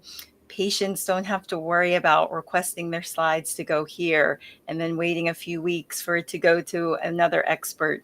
With digitization, it's like a Google map now. So instead of having one map, you have a digital copy of that and can go from the globe down to someone's backyard and have that visualization with a digital slide. So I'm really excited about the future for rare diseases in general, with the application of digital whole slide scanners in many pathology departments, and what we'll be able to do both in a collaborative group with being able to help decrease the time to diagnosis and decrease that time to find an expert, but also the future capabilities of that, because there's so much knowledge in that one slide that with computer and an expert sort of working together, I think there's a lot of new possibilities to unlock in those slides. So for me, I'm very hopeful on the future. Of course, it's going to take investments. These things are expensive, and departments, have to really invest quite a bit of money for these, but it's coming and part of contemporary practice. So more to come. Fascinating and exciting times for sure. But thank you both so much for spending your time with us here today and explaining about the pathology and where you see the research going. I know that the community is super excited to hear from you, and just appreciate so much you being here with us. So thank you. Thank you, Kathy. Thank you so much. It is truly awe-inspiring to hear doctors talk about the work that they're doing, and I'm sure you can clearly see the passion they have to provide solutions and, yes, hope to histio patients and families everywhere. So I think we're going to bring Deanna back on, and I would love to hear your thoughts about research and progress and what you see for the future. Yeah, this was fascinating to listen to everyone give their presentations, and really inspiring to hear their excitement on everything that they're learning about each of the histiocytic disorders. I think we're continuously amazed by the research projects that are proposed in the annual research program. And when we go to the Histiocyte Society meeting, just hearing about the collaboration, and as Dr. Pekarsik mentioned, all these questions that are being asked, it really gives us this opportunity to look at it and say, you know what, I see a future where we do reach this vision of a world free of histiocytosis. The more we learn about basic science, genetic mutations, treatment, it really does feel tangible. There are research avenues that are accelerating. This powers progress. And I just think back, when I was diagnosed with LCH over 31 years ago, there was such limited information. The treatment options were incredibly limited. And now there are so many more options. There's a lot more knowledge. We didn't even know about the genetic mutations when I was diagnosed. And now it's sort of this thing that families are saying to us, like, what do I need to tell my doctor about so that I can get that genetic testing? And so just the empowerment that we have as a community with all the knowledge that we have now is inspirational. And the Histio community has helped fuel countless milestones. Together, we stand over 38 years strong as a collaborative group focused on uplifting and supporting one another through our individual journeys. So together, we're moving closer to cure. Together, we're funding research. Together, we're supporting each other. And I just want to say that we are endlessly grateful to each and every one of you out there in the community that's listening in and has generously given in any way, shape, or form. that we're so grateful and we're privileged to get to know you, and really just want you to know that we are here. We feel honored and privileged when you lean on us. We thank you for leaning on us and allowing us to support you, to provide platforms for you to advocate, raise awareness, learn about the latest advancements, to be that bridge between what we're learning and seeing out there in the field and what you need and what questions you have. So truly, it's our honor to serve alongside you, and we appreciate the patients, the families, the investigators, and the doctors for everything that they're doing, and for all of the guests today too. Thank you for joining us and sharing your stories, and for offering the rest of the community hope through your eyes. Hope is just such a powerful thing because it allows us to believe that even in the face of the rare and the unknown, there's always the potential for growth, healing, and brighter days ahead. Our collective longing and desire is to see a world without Histio, and we hope that today we've strengthened in you the belief in the possibility of its occurrence. We've got one last message we want to share with you, but before we go, again, we wanted to thank you all so much for all of your hard work and dedication this year, and for all of the hope you provided for others in our Histio community. Deanna, any final thoughts before we go? Yeah, I just want to say thank you to everyone who gives, whether it's giving your story, giving your time, giving feedback, giving hope, giving gifts. We cannot do our work without you, and it is together that we have achieved so much over the last 38 years. I also want to say thank you to Jeff and Sally Tohill for their unwavering, heartfelt dedication and for building this community from the start. I want to say thank you to the association's team. You all are incredible and pour so much heart into everything that you do every day. And there is a tremendous amount of work that went in behind the scenes to put this HopeCast together, and just working alongside such passionate people is incredibly inspiring. To the community, thank you for all of your generosity today, as it is Giving Tuesday. We just want to remind everyone of that $18,000 match. We are currently at $11,250. So that is about $7,000 away from that match. And we are just so amazed. Thank you so much for all that you give. And know that this goes directly into research, directly into programs to support your community. So thank you so much for everything that you do again. And thank you to Kathy as an amazing host for all of these podcasts and livecast. Thank you for being an amazing co-host. I could not agree with everything you said more. And I just, again, want to thank everyone for tuning in and for being a part of this community. And as I said, now we have one final message from our founder, Jeff Tohill. But from Deanna and I, we will bid you adieu and thank you again, and have a wonderful holiday season. Happy holiday season, everyone.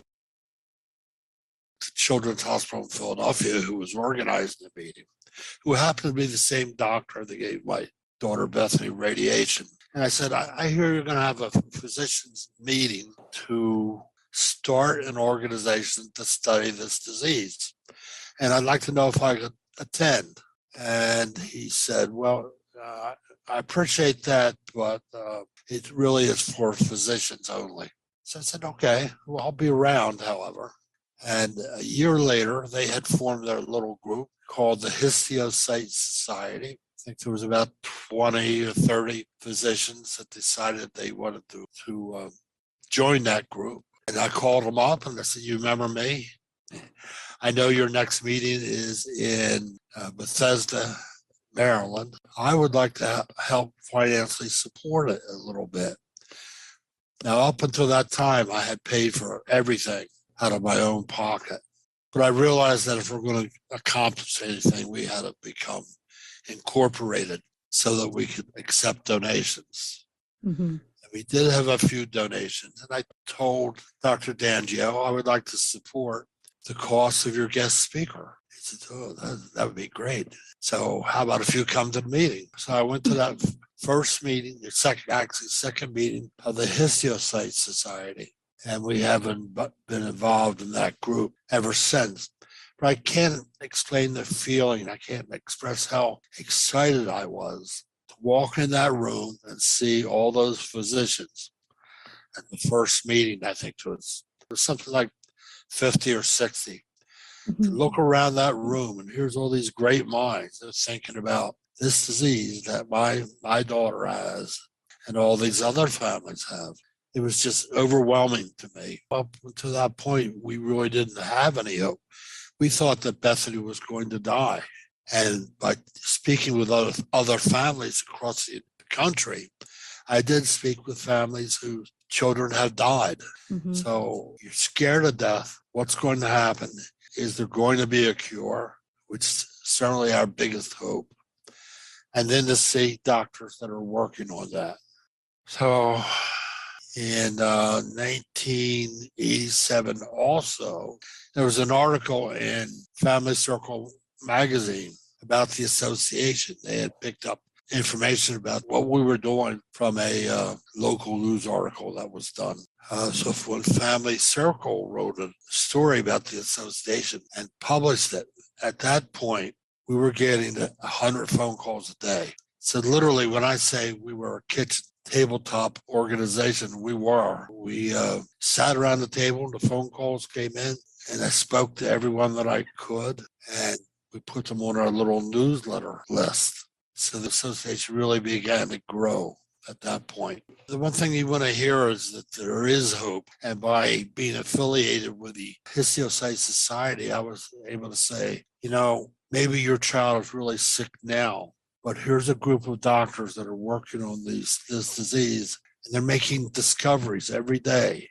And who knows that one discovery could happen tomorrow or next week that can make a big difference in the life of your